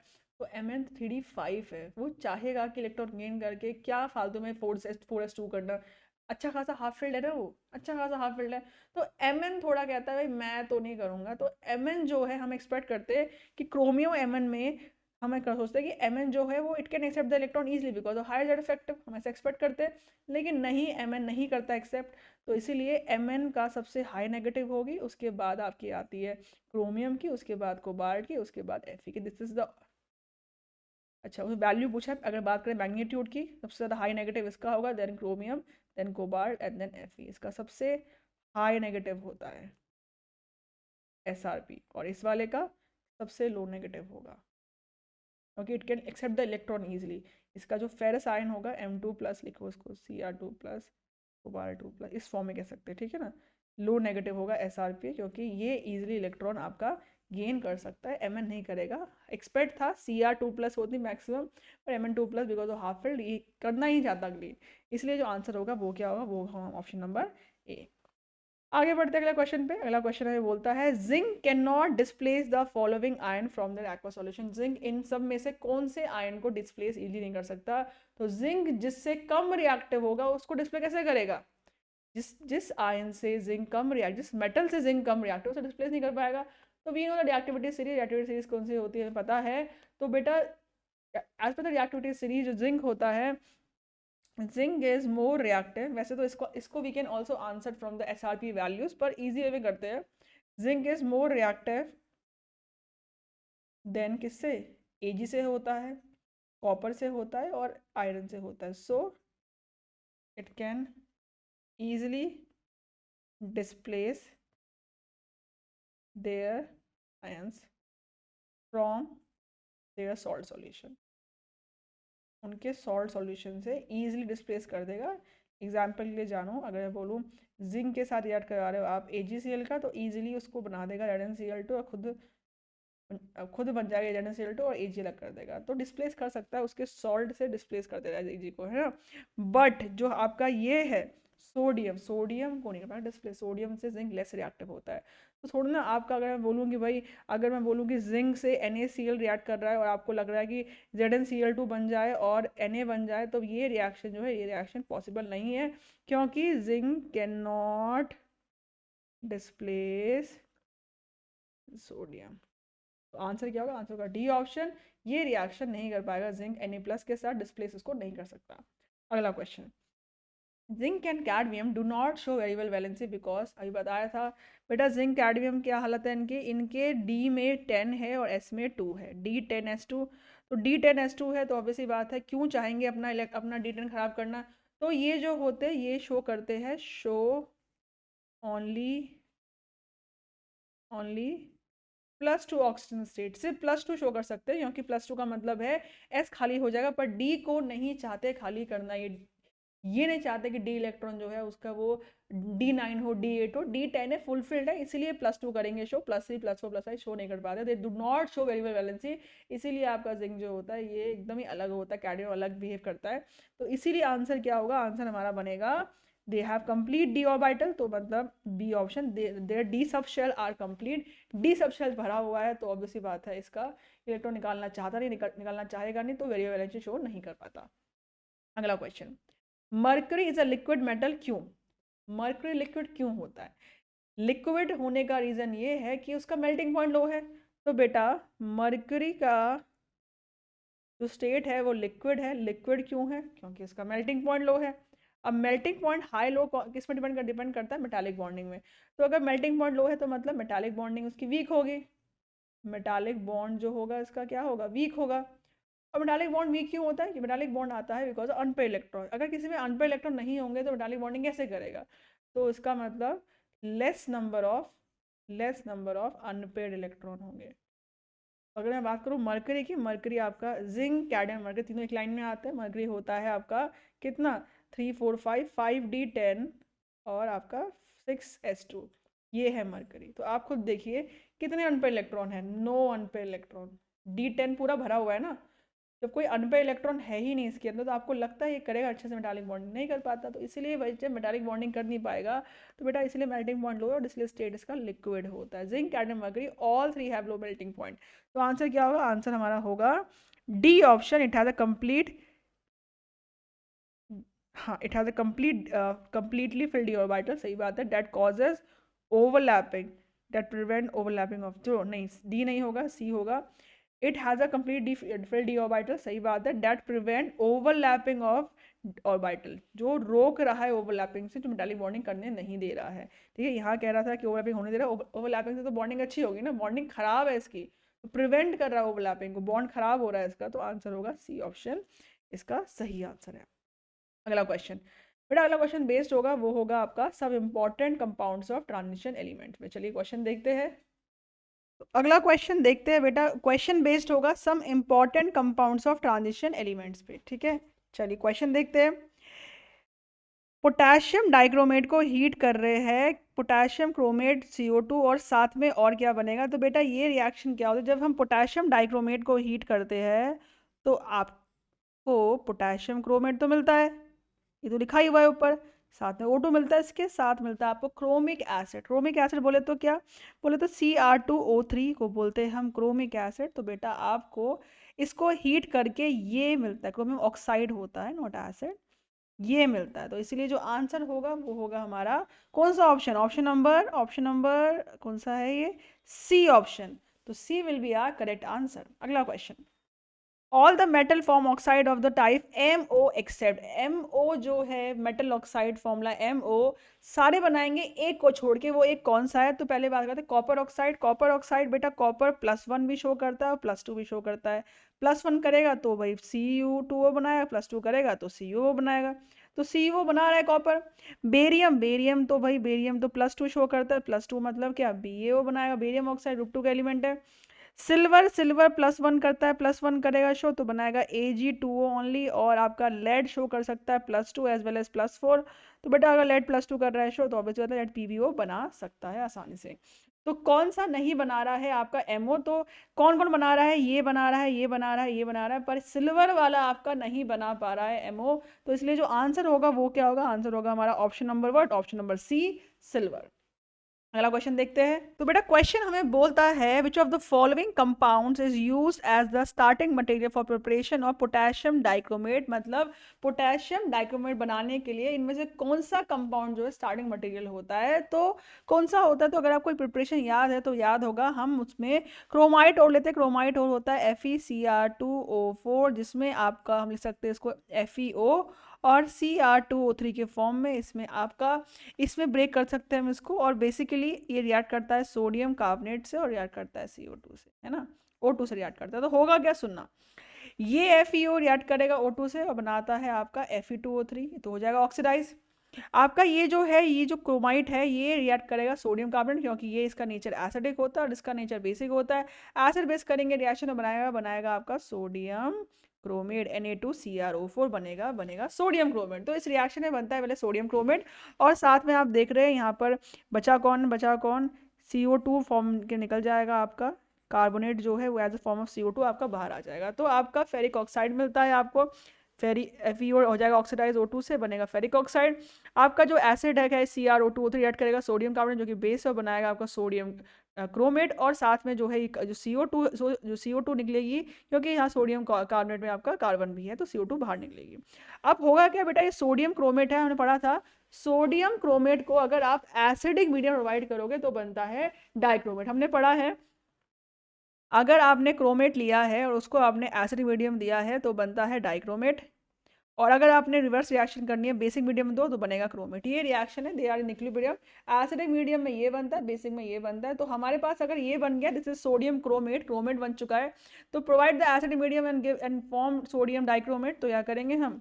सोडियम क्रोमेट लेंगे और इसमें हम एसिडिक मीडियम मान लीजिए H2SO4 ऐड करेंगे, तो क्या बनेगा? बन जाएगा आपका सोडियम डाइक्रोमेट Cr2O7, राइट। अब क्या करेंगे? हमें बनाना है पोटेशियम डाइक्रोमेट। तो कुछ नहीं, लास्ट स्टेप में KCl ऐड कर दीजिए। KCl से क्या होगा? Na will displace bye potassium और आपको बन जाएगा K2Cr2O7। तो बेटा ये प्रिपरेशन होती है आपकी किसकी? पोटेशियम डाइक्रोमेट की। पहले आप बनाओगे आपका क्रोमेट, बनाओगे उस डाइक्रोमेट पहले बनाओगे क्रोमेट, और फिर क्रोमेट कन्वर्ट करोगे आप डाइक्रोमेट में। तो इस स्टेप से आप ये रिएक्शन करते हो। तो जो उसमें स्टार्टिंग मटेरियल आप लेते हो वो होता है हमारा क्रोमाइट ओर। तो आंसर क्या होगा? आंसर होगा हमारा कौन सा ऑप्शन? ऑप्शन नंबर सी। आगे बढ़ते हैं। Thermal decomposition of lead nitrate आपको क्या देगा? बेटा आप सुनो, लेड नाइट्रेट के रिएक्शन जो होते हैं, it is just like lead nitrate reaction. अगर आपको रिएक्शन यहाँ लेड नाइट्रेट की, तो PbNO3 जो होता है आपको होल्ड टॉइस, आपको PbO देता है, NO2 देता है, O2 देता है। सेम ऐसे ही करता है जिंक नाइट्रेट। अगर मैंने जिंक नाइट्रेट लिया है तो बनाएगा मेटल ऑक्साइड, मतलब बनाएगा ये जिंक ऑक्साइड, साथ में ही बनाएगा आपका NO2 और बनाएगा O2। तो बेटा just like lead nitrate, zinc nitrate also give metal oxide, NO2 gas and O2 gas. तो इसलिए आपका कौन सा कंपाउंड बनेगा? तो आंसर क्या होगा? आंसर होगा हमारा option number B, zinc oxide बनता है। अगला question, the reaction of potassium dichromate with NaCl with conc HCl क्या देगा? ठीक है भाई, अब सुनो, जब पोटेशियम डाइक्रोमेट बच्चों रिएक्ट करता है NaCl in presence of conc HCl, तो ये इस रिएक्शन को बोलते हैं क्रोमाइल क्लोराइड टेस्ट। इसका नाम है क्रोमाइल क्लोराइड टेस्ट। कैसे? यहाँ बनता है आपका K2SO4, साथ में बनता है आपका Na2SO4, और साथ में बनता है आपका CrO2Cl2। ये है क्रोमाइल क्लोराइड। जब ये बनता है ना, ऐसा कलर इसके थोड़े रेड वेपर्स फॉर्म होते हैं, जिसको हम फर्दर रिएक्ट करते हैं NaOH के साथ। इसको हम रिएक्ट करेंगे NaOH के साथ। विथ NaOH बेटा ये येलो कलर सॉल्यूशन बना देगा। येलो कलर आपको जो होता है कंफर्म कर देगा कि हाँ क्लोराइड है आयन। अगर हमें पता करना है कि हमारे सॉल्ट में क्लोराइड है, तो ऐड करो potassium dichromate. If you add potassium dichromate तो आपका बनता है chromyl chloride. Chromyl chloride add करेंगे आप NaOH से, तो आपका कलर बनेगा येलो, विच कंफर्म दैट कि उस कंपाउंड में जो अनायन है वो क्लोराइड है। This is the confirmatory test of chloride ion. तो इसको बोलते हैं क्रोमाइल क्लोराइड टेस्ट। लिख लेते हैं इसका नाम, क्रोमाइल क्लोराइड टेस्ट। समझ में आ गया होगा कि क्या बनने वाला है? बेटा जो बनने वाला है आपका कंपाउंड, वो बनेगा ऑप्शन नंबर ए, क्रोमाइल क्लोराइड। ठीक है, चलिए आगे बढ़ते हैं नेक्स्ट क्वेश्चन पे। अगला question, which of the following is amphoteric oxide? बस एम्फोटेरिक एम्फोटेरिक ऑक्साइड क्या होते हैं? जो कि एसिडिक और बेसिक दोनों से रिएक्ट करते हैं ना बेटा। एम्फोटेरिक ऑक्साइड क्या होते हैं? ये रिएक्ट करते हैं एसिड से भी और बेस से भी, दोनों से रिएक्शन करते हैं। कौन से होते हैं ये? मैंने बताया था, जिंक के oxide, aluminium oxide, tin oxide, lead oxide, ये सब जो होते हैं ये बहुत ही कॉमन एग्जांपल है एम्फोटेरिक ऑक्साइड के। बताया था, निमोनिक्स भी बताया था मैंने आपको, निमोनिक्स क्या होते हैं, how to identify oxide amphoteric है कि नहीं है। निमोनिक्स है उनके कि ये इनके ऑक्साइड जो होंगे तो ये एम्फोटेरिक ही होंगे। तो उसमें जिंक ऑक्साइड जो होता है, हाँ बिल्कुल ये फॉर्म करता है एम्फोटेरिक ऑक्साइड। बाकी ये तो एसिडिक होता है, ये भी एसिडिक है बोरिक ऑक्साइड, और ये वाला जो होता है सोडियम ऑक्साइड तो बेसिक होता है। यही होगा बस आपका एम्फोटेरिक। तो आंसर क्या होगा? आंसर होगा हमारा option number C, zinc oxide. अगला क्वेश्चन देखते हैं। When a small amount of KMNO4 is added to conc H2SO4, a green oil compound is obtained which is highly explosive in nature. Compound में भी क्या होगा compound? तो सुनो बच्चों, क्या होता है कंपाउंड? जब आप KMNO4 को ना ट्रीट करते हो H2SO4 के साथ तो क्या बनता है? तो बनता है पहले तो K2SO4, साथ में बनता है Mn2O7। यही है बेटा वो green colour compound, green oily compound जो कि एक्सप्लोसिव होता है। ये एक्सप्लोसिव भी होता है और साथ में वाटर निकलता है बैलेंस करते हैं रिएक्शन को बाद में। तो जो कलर ग्रीन बना है रिएक्शन में, जो कलर ग्रीन आया it is because of this compound. तो आंसर क्या होगा? आंसर होगा Mn2O7। मतलब कौन सा ऑप्शन? तो बेटा मतलब बी ऑप्शन जो है आपका वो सही आंसर है। अगला question. When hydrogen peroxide is added to acidified potassium dichromate, a blue color is produced due to। ये बहुत इंपॉर्टेंट क्वेश्चन है, कई बार ये क्वेश्चन PYQ में आया हुआ है। तो होता क्या है? पोटेशियम डाइक्रोमेट को हम K2Cr2O7 को ट्रीट करते हैं बेटा किसके साथ?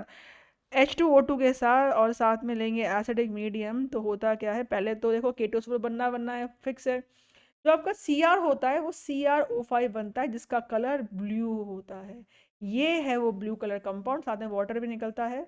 तो जो ब्लू कलर बना है ना, जो ब्लू कलर फॉर्म हुआ, ये रिएक्शन है इनऑर्गेनिक जो रिएक्शन आपको याद होनी चाहिए। रिएक्शन पोटेशियम डाइक्रोमेट पोटेशियम परमैंगनीज, कुछ कॉमन रिएक्शंस होती है जो उसमें से एक रिएक्शन है ये वाली। और ये जो है आपका ये कंपाउंड जो है CrO5, ये कलर का ब्लू होता है। क्वेश्चन कई बार पूछता है कंपाउंड क्या बनता है, कंपाउंड का कलर क्या होता है, ब्लू कलर बना है बताओ कंपाउंड क्या है, कंपाउंड क्या है? तो वो कंपाउंड जो होता है वो CrO5 होता है। तो आंसर क्या होगा बेटा? आंसर होगा हमारा कौन सा option? Option number C. Structure इसका जानते हो? स्ट्रक्चर इसका कुछ ऐसा होता है, it is a butterfly structure, जिसमें आपका जो क्रोमियम होता है इसकी ऑक्सीजन स्टेट कितनी होती है? +6 में होती है। ठीक है, याद रखिएगा। CrO5 है ये बनता है। अगला question. Cuprous salt are generally colorless while cuprous oxide is। अच्छा देखो, cuprous salt जो होता है पता है कलरलेस होता है। कलरलेस क्यों होता है? क्योंकि भाई यहाँ पर आपका D10 होता है, D10S0। तो आपका नो DD ट्रांजिशन, कोई DD ट्रांजिशन नहीं हो पाता, DD ट्रांजिशन नहीं होगा तो इसीलिए क्या होता है ये कलरलेस होता है। लेकिन क्यूप्रस ऑक्साइड जो होता है, क्यूप्रस ऑक्साइड बोले तो Cu2, क्यूप्रस ऑक्साइड बेटा इसका कलर होता है। बिकॉज मैंने बताया था, अब ये तो D10 है, इस पर कलर क्यों आ रहा है? तो अगर कलर आ रहा है इसके दो रीजन होते हैं, DD ट्रांसफर या चार्ज ट्रांसफर। क्योंकि यहाँ पर आप देख रहे हैं DD ट्रांसफर तो हो नहीं पाएगा, तो इसका रीजन क्या है? इसका रीजन है चार्ज ट्रांसफर। बेटा क्यूप्रस ऑक्साइड में चार्ज ट्रांसफर होता है। D10 है तो इलेक्ट्रॉन जाएंगे मेटल टू लिगेंड, मतलब MlCt, metal to ligand charge transfer इसके अंदर होता है। कलर होता है इसका रेड, याद रखिएगा it has a red colour. तो आंसर हमारा हो जाएगा option number C, that cuprous oxide Cu2O has red colour, it is red in colour. अगला question. Which of the following manganese oxide is amphoteric? कौन सा manganese oxide amphoteric है? मेरी बात सुनना। कैसे पता चलता है कोई चीज एसिडिक, कोई एसिडिक है, बेसिक है, कोई न्यूट्रल है, मालूम पड़ता है? तो देखो एसिड क्या होता है? एसिड होता है इलेक्ट्रॉन एक्सेप्टर। ये आप जानते हैं लुईस, अगर बात करें लुईस एसिड की, they are electron acceptor. Electron कब एक्सेप्ट करेगा? जब जब वो इलेक्ट्रॉन डेफिशिएंट होगा। और कब होगा इलेक्ट्रॉन डेफिशिएंट? जब उसमें इलेक्ट्रॉन की कमी, मतलब उसकी ऑक्सीजन स्टेट जो होगी हाई। तो अगर कोई, if a metal is in high oxygen state में अगर होगा, ऑक्सीजन स्टेट बहुत हाई होगी, तो उसका मतलब वो मेटल इलेक्ट्रॉन डेफिशिएंट होगा। और अगर वो इलेक्ट्रॉन डेफिशिएंट होगा इसका मतलब कैन ईजिली एक्सेप्ट इलेक्ट्रॉन, आराम से इलेक्ट्रॉन एक्सेप्ट कर सकता है। इसका मतलब क्या? इसका मतलब बेटा वो एक एसिड होगा। तो क्या समझे? तो मतलब ये समझे, अगर oxygen state of metal increase होगा तो बेटा एसिडिटी भी इंक्रीज होती है। यही रीज़न है, जितना ज़्यादा जितना ज़्यादा ऑक्सीजन स्टेट होगा उतना ही ज़्यादा एसिडिक नेचर होता है। अब चेक करते हैं ऑक्सीजन स्टेट क्या है।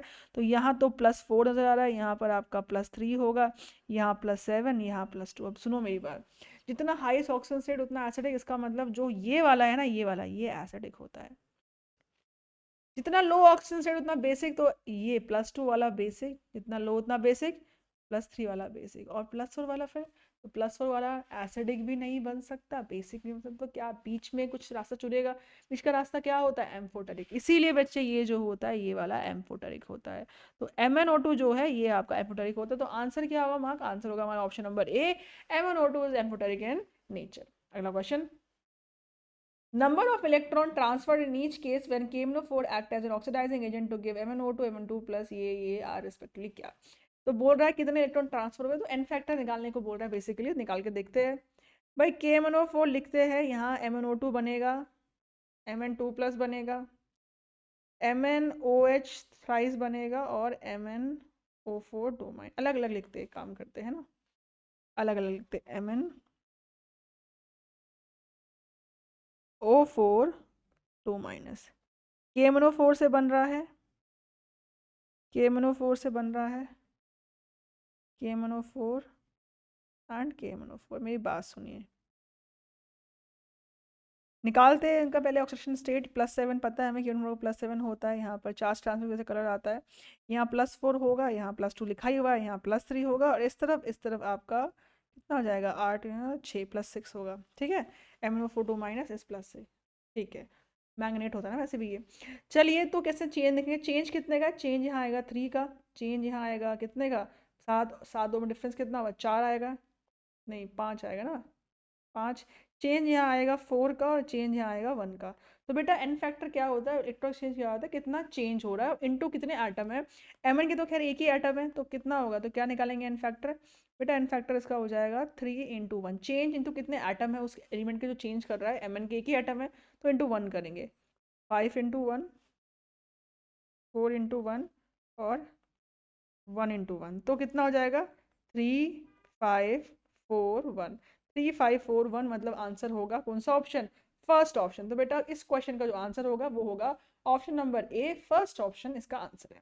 अगला क्वेश्चन देखते हैं, रूबी कॉपर क्या है, रूबी कॉपर मतलब रेड कलर। तो कॉपर का रेड कलर जो होता है, बताया था मैंने, CuO होता है, ऐसा कलर होता है रेड। इसमें कॉपर D10 में है, पर कलर फिर भी आया, कलर क्यों आता है, बिकॉज ऑफ चार्ज ट्रांसफर। तो कलर जो होता है इसका रेड होता है, तो रूबी कॉपर क्या होगा हमारा, CuO, ए ऑप्शन। अगला question, which oxide is least stable at room temperature. Room temperature में कौन सा ऑक्साइड जो सबसे लीस्ट स्टेबल होगा। देखो भाई, जो ऑक्साइड जिसका बॉन्ड वीक होगा वो लीस्ट स्टेबल होगा।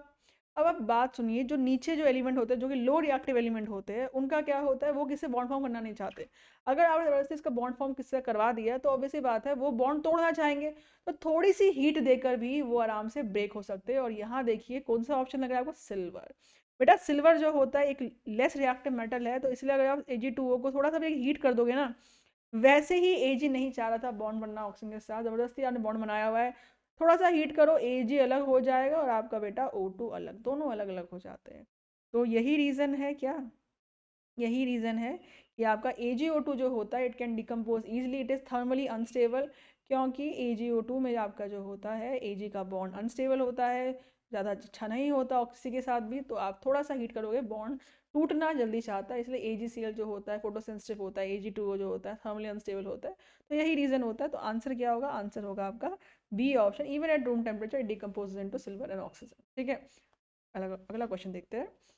KMnO4 in basic medium is used as, KMnO4 को अगर हम लेते हैं बेसिक मीडियम में तो कैसे यूज होता है। तो बेटा KMnO4 जो होता है, अगर आपको याद होगा, MnO4-, अगर आप मीडियम लोगे बेसिक तो बनता है MnO4 2-। What is this is permanganate and this is manganate. और लोग अगर मीडियम एसिडिक तो उल्टा होता है। तो इसका मतलब ये है, अगर आपने मीडियम बेसिक लिया है तो KMnO4 जो है उसमें MnO4- जो है +7 से +6 जाएगा। मतलब क्या हो रहा है, मतलब हो रहा है इसका वर्ड रिडक्शन हो रहा है, रिडक्शन अगर खुद का हो रहा है, और ऑब्वियसली बात है KMnO4 हमेशा खुद को रिड्यूस ही करता है। KMnO4 can never get oxidize, why? भाई क्योंकि KMnO4 जो है आपका उसमें Mn+7 में है, कैसे होगा ऑक्सीडाइज? ऑलरेडी Mn अपने सारे इलेक्ट्रॉन लॉस कर चुका है, Mn की हाईएस्ट ऑक्सीजन +7 है जो अचीव कर चुका है, तो इससे ज़्यादा तो ऊपर जा नहीं पाएगी, इसलिए KMnO4 हमेशा ही इलेक्ट्रॉन गेन करता है। KMnO4 in basic medium actually ये फॉर्म करता है मैंगनीट आयन, और इलेक्ट्रॉन गेन करके फॉर्म करेगा, ऑब्वियसली बात है। तो इसीलिए KMnO4 जो है आपका ये एक ऑक्सीडाइजिंग एजेंट होता है, खुद रिड्यूस करेगा अपने आप को, it can never get oxidize, खुद रिड्यूस करेगा, और अगर खुद रिड्यूस हो रहा है तो दैट्स वाई उसका उल्टा होगा रिएजेंट, इसलिए ऑक्सीडाइजिंग एजेंट बोला है। तो KMnO4 is a very strong oxidizing agent, कोई भी सामने इसके आएगा वो उसको ऑक्सीडाइज कर देगा, क्योंकि उसके इलेक्ट्रॉन ये खींचने वाला है, क्योंकि इसके पास खुद बिल्कुल इलेक्ट्रॉन नहीं है, जीरो बैठा है, D0 हो चुका है इसका। तो आंसर क्या होगा? आंसर होगा स्ट्रॉन्ग ऑक्सीडाइजिंग एजेंट, मतलब ऑप्शन नंबर ए जो है हमारा इसमें आंसर होगा। अगला question, which statement is not correct? ठीक है, अगला क्वेश्चन ऑप्शन देखते हैं। Potassium dichromate oxidize the secondary alcohol into ketone, बिल्कुल सही बात है भाई, potassium dichromate is strong oxidizing agent. अगर आपने अल्कोहल लिया है, सेकेंडरी अल्कोहल लिया है अगर आपने, तो बेटा सुनो पूरा बता देती हूँ, प्राइमरी अल्कोहल लिया है तो एल्डिहाइड बनता है, और फिर फर्दर बन जाता है कार्बोक्सिलिक एसिड वो। अगर मान लीजिए आपने कोई प्राइमरी अल्कोहल लिया है और आपने लिया है K2Cr27, तो बेटा वो बन जाता है कार्बोक्सिलिक, बिकॉज बहुत स्ट्रॉन्ग होता है ऑक्सीडाइजिंग एजेंट। अगर आपने सेकेंडरी अल्कोहल लिया है तो ऑब्वियसली बात है it can not form carboxylic acid ना, तो क्या बन जाता है? ये बन जाता है कीटोन। तो ए ऑप्शन सही कह रहा है। दूसरा बोलता है पोटेशियम परमैंगनेट एक वीक एसिड है, पोटेशियम डाइक्रोमेट से नहीं, पोटेशियम परमैंगनेट स्ट्रॉन्गर होता है। KMnO4 आप कभी देखोगे ना, कभी आपने रिएजेंट अगर यूज़ करा होगा ऑर्गेनिक में तो देखा होगा आप ज़्यादा KMnO4 यूज़ करते हो, you never use potassium dichromate, वो ज़्यादा यूज़ नहीं करते हो। ज़्यादातर आप जो यूज़ करते हो ऑक्सीडाइजिंग एजेंट वो KMnO4 यूज़ करते हो, because KMnO4 better oxidising agent है आपका K2Cr27 से। KMnO4 ऑक्सीडाइज कर देता है किसको? आपके कोई भी अल्कोहल हो या साइनाइड हो, कोई भी हो करता है ऑक्सीडाइज, क्योंकि ये बेटर होता है पोटेशियम डाइक्रोमेट से। तो ये लिखा है वीक, वीक तो नहीं होता, तो इनकरेक्ट स्टेटमेंट पूछ रहा है कौन सा है, तो ऑप्शन नंबर बी जो है वो इनकरेक्ट है, तो मतलब वो सही आंसर है। सी बोलता है कि पोटेशियम परमैंगनेट स्ट्रॉन्ग है, तो सही बात है। और डी बोलता है all of the state, all of the तो हो ही सकता है, क्योंकि बी और सी दोनों ही स्टेटमेंट ऑपोजिट है, तो ऑल तो आंसर कभी होगा भी नहीं, तो इसका आंसर जो है वो ऑप्शन नंबर बी होगा। अगला क्वेश्चन देखते हैं बच्चों। A substance which is not paramagnetic, means कौन सब्सटेंस जो है पैरामैग्नेटिक नहीं है, तो कैसे पता करते हैं पैरामैग्नेटिक नहीं है? तो बेटा पैरामैग्नेटिक मतलब होता है अनपेयर इलेक्ट्रॉन। पैरामैग्नेटिक कब होगा? जब उसमें अनपेयर इलेक्ट्रॉन होंगे, जिसमें अनपेयर इलेक्ट्रॉन होंगे वो पैरामैग्नेटिक नहीं होंगे, वो होगा आपका डायमैग्नेटिक, नॉन पैरामैग्नेटिक, है ना। तो अगर देखें यहाँ Cr को, बेटा यहाँ Cr+3 में है, बिकॉज ये ClO4 माइनस है, ClO4 माइनस से होता है -1 चार्ज, 3 ClO4 माइनस है, तो ओवरऑल ये हो गया -3 चार्ज, पूरे में हो गया -3 चार्ज, इसलिए यहाँ +3 आएगा, ठीक है। ऐसे फाइंड किया मैंने +3, यहाँ भी +3 होगा, यहाँ होगा आपका कितना +4 होगा, ये +7 होगा। तो आपको पता है बेटा जो Mn है, देखो पहले तो Cr+3 मतलब ये कितना हो गया, ये हो जाएगा हाँ D3 हो जाएगा, ये क्या हो जाएगा टाइटेनियम+3 मतलब D1 हो जाएगा, क्योंकि D2S2 होता है ना टाइटेनियम। तो वेनेडियम है, वेनेडियम +4 है, इसका मतलब ये D1 हो जाएगा। तो आप देखो इन सब में 3 इलेक्ट्रॉन अनपेयर्ड है, 1 इलेक्ट्रॉन अनपेयर्ड है, 1 इलेक्ट्रॉन अनपेयर्ड है, मतलब अनपेयर्ड इलेक्ट्रॉन प्रेजेंट है। लेकिन बेटा KMnO4 जो है वो D0 है, D0 का मतलब ये हो गया इसमें कोई भी इलेक्ट्रॉन D में है ही नहीं, तो पेयर्ड क्या करोगे, अनपेयर्ड क्या करोगे? सारे ही पेयर्ड होंगे ना, कोई इलेक्ट्रॉन दिख ही नहीं रहा, तो सारे पेयर्ड होंगे, तभी तो इलेक्ट्रॉन नहीं दिख रहा। तो KMnO4 में सारे इलेक्ट्रॉन पेयर्ड होते हैं, इसलिए डायमैग्नेटिक होता है, इट इज नॉट पैरामैग्नेटिक। याद रखिएगा KMnO4 आपका डायमैग्नेटिक है। क्यों है? क्योंकि इसमें कोई भी इलेक्ट्रॉन अनपेयर्ड नहीं होता।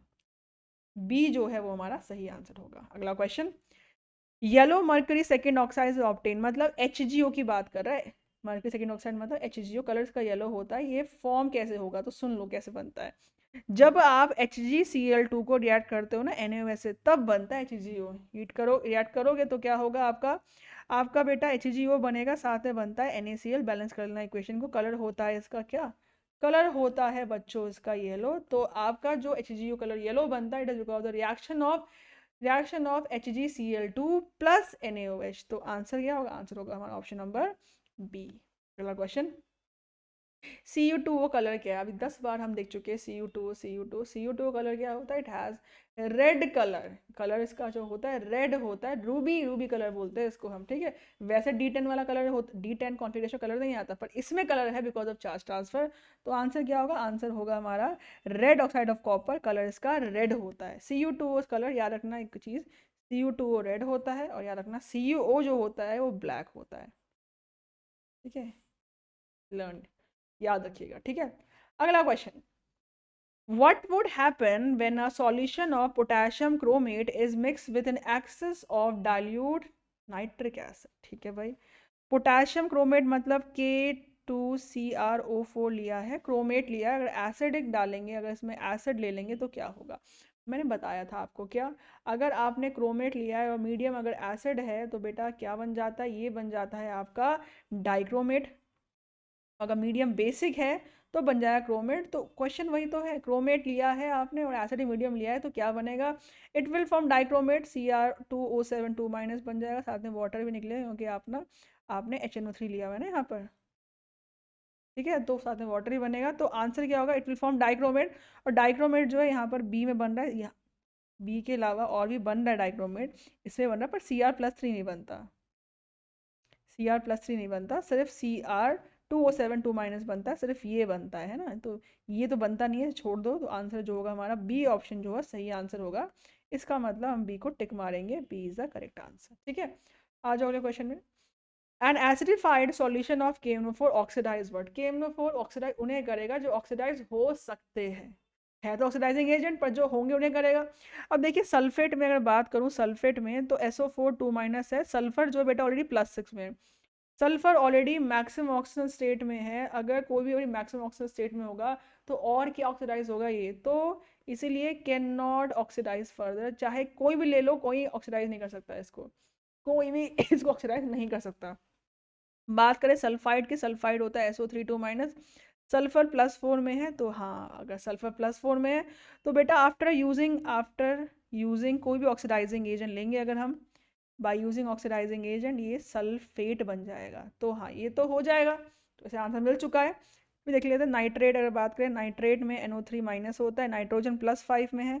मैक्सिमम देखो, जो जो मैक्सिमम होगा वो ऑक्सीडाइज फर्दर होंगे नहीं, क्योंकि ऑलरेडी मैक्सिमम में है, तो कौन इसे क्या ही ऑक्सीडाइज करेगा, ठीक है। तो मैक्सिमम ऑक्सीजन स्टेट में, इसलिए कैन नॉट, ये भी ऑक्सीडाइज नहीं होंगे, कैन नॉट ऑक्सीडाइज। और अगर बात करें डी ऑप्शन की, डी मतलब फेरिक, फेरिक मतलब +3, तो बेटा +3 में है, इसका मतलब ये भी मैक्सिमम में है, मैक्सिमम में है ऑक्सीडेशन स्टेट, तो ये भी नहीं हो सकते ऑक्सीडाइज। तो कौन हो सकते हैं? जो हो सकता है वो है सल्फाइड। तो आंसर हमारा क्या होगा? आंसर हमारा होगा ऑप्शन नंबर बी, सल्फाइड। अगला question, KMnO4 is not decolourize by, KMnO4 को कौन डीकलराइज नहीं कर सकता? डीकलराइज वो नहीं करेगा जो उसे रिएक्ट नहीं करेगा। तो कौन रिएक्ट नहीं करता KMnO4 से? बेटा मोहर सॉल्ट करता है। KMnO4 में MnO4- होता है ना, मोहर सॉल्ट में हमारा होता है ferrous ion, ferrous ion react करता है, बन जाता है, पहले तो ये Mn2+ बन जाता है, मीडियम एसिडिक लेंगे हम, और आपका जो है ये बन जाता है फेरिक। तो ये होता है आपका मोहर सॉल्ट में, तो ये रिएक्शन होती है, और आपका जो पिंक कलर होता है वो Mn2+ बनते ही कलरलेस हो जाता है। तो ये तो खैर रिएक्ट करेगा, डिकलराइज कर रहा है। अगर बात करें ऑक्जेलिक, ऑक्जेलिक एसिड में होता है HCOH होता है, मतलब MnO4- जब रिएक्ट करेगा हमारा ऑक्जेलिक एसिड से, तो बेटा इसमें कार्बन जो है +3 में है, कार्बन +3 से होगा ऑक्सीडाइज कहाँ जाएगा? +4 में।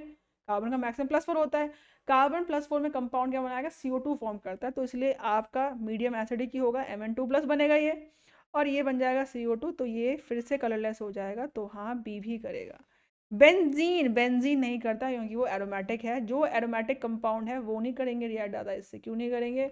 क्योंकि एरोमेटिक होगा तो ऑब्वियसली बात है कैसे रिएक्शन करेगा, एरोमेटिक लॉस नहीं कर सकता ना। एक्सट्रीम कंडीशन की बात अलग होगी, लेकिन वैसे जनरली नहीं करना चाहते, तो इसलिए जो इसका आंसर होगा वो होगा ऑप्शन नंबर सी, बेंजीन KMnO4 से रिएक्शन नहीं करेगा।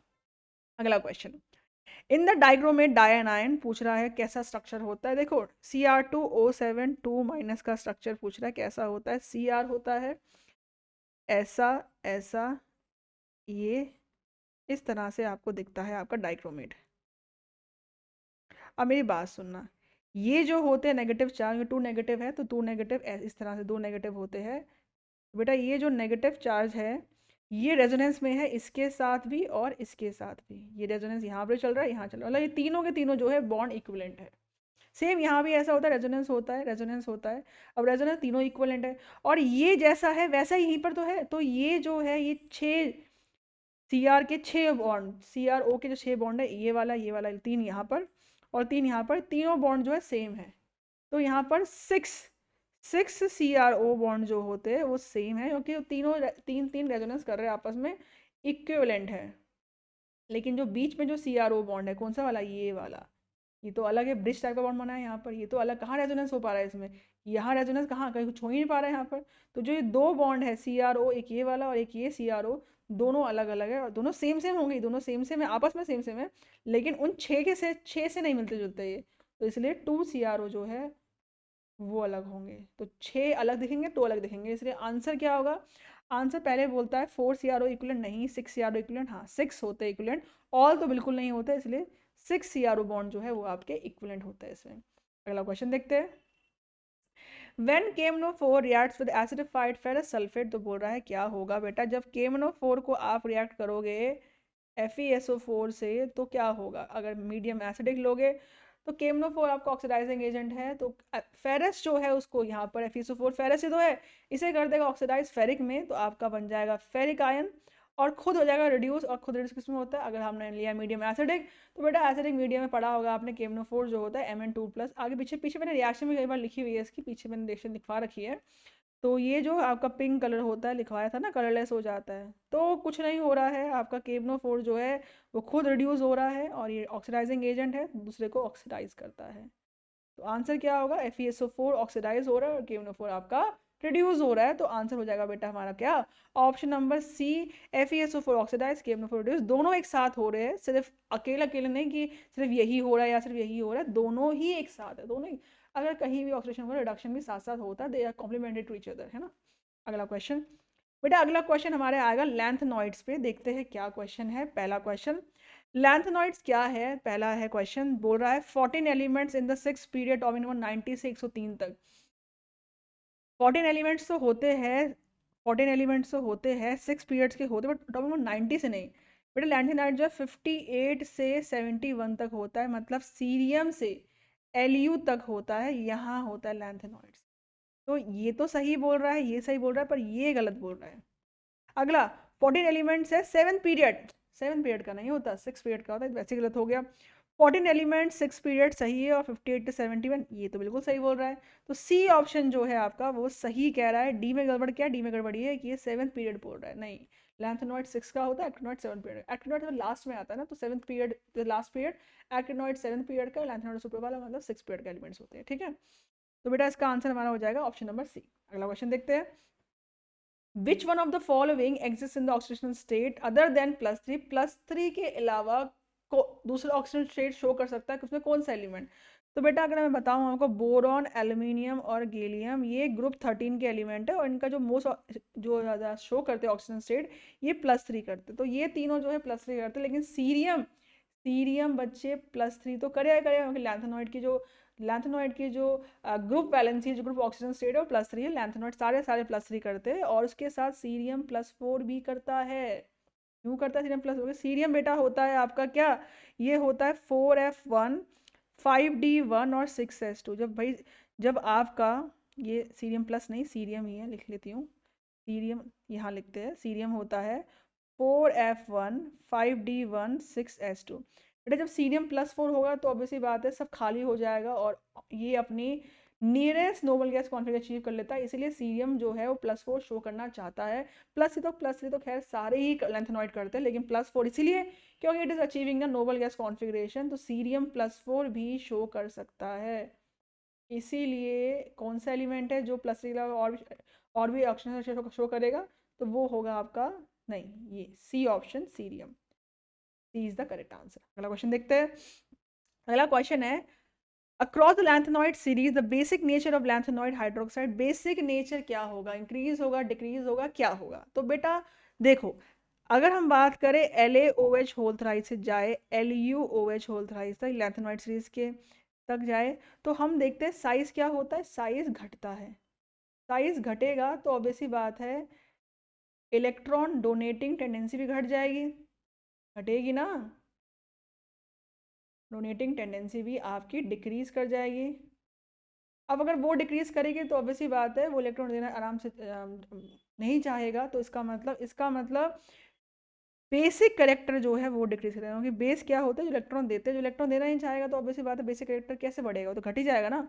तो बेसिक करेक्टर जो है आपका वो डिक्रीज करेगा, इसका मतलब अगर मैं बोलूँ तो this is the most basic and this will be the least basic in the lanthanoid series, तो इसीलिए आंसर क्या होगा, it decreases.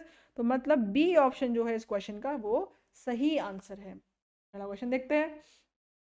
The separation of lanthanoids by ion exchange method is based on, तो जो हम लैंथेनॉइड सेपरेशन करते हैं bye ion exchange method वो किस में बेस है, तो बेटा लैंथेनॉइड जो होते हैं उनका साइज के बेसिस में, भाई उनका जो साइज होता है ना, साइज ऑफ आयन, तो अगर वो एक फिक्स साइज का होता है तो फिर क्या करता है वो उसको हम इंटरचेंज कर देंगे अपने क्या बोलते हैं जियोलाइट के साथ, जिससे क्या होगा, जिससे आपका, या फिर इंटरचेंज कर देंगे परम्यूटेट के साथ, जिससे by using ion exchange method हम वाटर सॉफ्टनिंग भी कर सकते हैं। तो इस पे जो होता है साइज का बहुत रोल है कि आप तभी कर पाओगे एक्सचेंज जब साइज मैच करेगा। तो लैंथेनॉइड के साइज की वजह से जो होता है, क्योंकि साइज मैच कर जाता है परम्यूटाइड के आयन के साथ, इसलिए लैंथेनॉइड जो होता है आपका उसके मेटल एक्सचेंज हो पाते हैं। अगर साइज बड़ा छोटा होता है तो एक्सचेंज नहीं हो पाते। लैंथेनॉइड के एलिमेंट जो होते हैं उनके साइज में बड़ा डिफरेंस नहीं होता, तो we can exchange them with the permutit in the ion exchange method, तो it is use for water softening. तो बिल्कुल आंसर क्या होगा, आंसर हो जाएगा हमारा A, size of ion exchange हो रहे हैं। क्यों? क्योंकि एक्सचेंज तभी होगा जब उनका साइज मैच करेगा, जिससे एक्सचेंज हो रहा है उसका और जो एक्सचेंज कर रहा है उसका, उनका साइज सेम होना चाहिए। अगला question, copper has higher second ionization energy than the both adjacent element, this is because copper की सबसे हाई सेकेंड आयनाइजेशन एनर्जी होती है। क्यों बेटा? कॉपर आपका जो होता है ये होता है 3d10 4s1, अगर आप पहला इलेक्ट्रॉन निकालोगे I1 करोगे तो कॉपर प्लस बनेगा, तो ये 3d10 4s0 बचेगा, कोई दिक्कत नहीं है, डी फुलफिल डी है। लेकिन अगर आप I2 करना चाहोगे तो जो फुलफिल डी है वो खराब हो जाएगा। मतलब कॉपर 2+ में अगर बात करूं बच्चे, तो क्या होगा, ये 3d9 4s0 हो जाएगा, और 3d9 मतलब डी जो हाफ फुलफिल्ड था वो आपका खराब हो गया, D9 कोई होना चाहेगा, कोई कौन चाहेगा D10 से D9 होना। तो इसीलिए कॉपर की आयनाइजेशन एनर्जी ज़्यादा होती है, बिकॉज कॉपर जो था वो फुल्ली फिल्ड था। तो आंसर क्या होगा, आंसर हो जाएगा D10 कॉन्फिगरेशन कॉपर प्लस की क्या होती है, इट इज़ फुल्ली फिल्ड, क्योंकि फुल्ली फिल्ड है तो ऑब्वियसली बात है वो D9 होना नहीं चाहेगा, इसलिए आयनाइजेशन एनर्जी हाई होती है। अब क्वेश्चन ये, आयनाइजेशन एनर्जी हाई होती है तो कॉपर प्लस 2 बनता क्यों है? क्योंकि हाइड्रेशन बहुत अच्छी होती है कॉपर प्लस 2 की, हाइड्रेशन की वजह से बनता है ये। वैसे आयनाइजेशन देखो, क्यों कोई चीज़ क्यों बन रही है, कोई चीज़ क्यों फॉर्म कर, डिपेंड करता है 3 चीज़ों में, सब्लिमेशन, हाइड्रेशन और आयनाइजेशन। तो हाइड्रेशन इतनी ज़्यादा होती है कॉपर प्लस 2 की कि इसको भी कंपनसेट कर जाती है, इसलिए कॉपर प्लस 2 सॉल्यूशन एग्जिस्ट कर सकता है आराम से। तो आंसर क्या होगा यहाँ पर होगा B option, D10 configuration copper 1 की होती है, जो कि स्टेबल है, क्योंकि वो स्टेबल है इसलिए वो D9 नहीं होना चाहेगा और कॉपर प्लस 2 बनना नहीं चाहेगा, इसलिए बहुत ही ज़्यादा उसकी आयनाइजेशन एनर्जी होगी। अगला question, the magnetic moment of Mn in ionic state is 3.83, then the Mn is in किस फॉर्म में? देखो भाई, Mn जो होता है ये होता है आपका 3d5 आर्गन, लिख लेते पहले हम। Mn आपका जो है ये है आर्गन 3d5 4s2, ठीक है बेटा। अब ये बात सुनिए, ये प्लस, ये मैग्नेटिक मोमेंट जो म्यू की वैल्यू है 3.83 बोल रहा है, इसका मतलब इसमें 3 अनपेयर इलेक्ट्रॉन होंगे। अब आपको Mn में 3 करने अनपेयर इलेक्ट्रॉन, कैसे करोगे? 3 अनपेयर इलेक्ट्रॉन समझ रहे हो, मतलब सिर्फ 3d3 रहे, तो 3d3 करने के लिए मतलब 3 अनपेयर इलेक्ट्रॉन करने के लिए कितने इलेक्ट्रॉन निकालने पड़ेंगे? आपको निकालने पड़ेंगे इसमें से कितने इलेक्ट्रॉन? 4 इलेक्ट्रॉन। जब Mn+4 बनेगा, खुद देखो ना फिर क्या बन जाएगा, आर्गन निकलेंगे 4 इलेक्ट्रॉन, तो पहले तो 4s0 हो जाएगा, खाली हो जाएगा, और 2 इलेक्ट्रॉन निकल गए 4s से, 2 और निकाल लें तो निकलेंगे 3d से, और 3d3 हो जाएगा ना ये। तो अब इसमें है 3 अनपेयर इलेक्ट्रॉन, इसीलिए इसका जो n की वैल्यू, इसमें जो न्यू की वैल्यू आएगी वो 3.83 आएगी। न्यू आ जाएगा कितना, √NN+2 होता है, सॉल्व कर देना, 3 + 2, तो इसकी वैल्यू आपकी 3.83 ही BM आ जाएगी। तो आंसर क्या होगा, आंसर होगा Mn किस में होगा, Mn आपके +4 ऑक्सीजन स्टेट में होगा।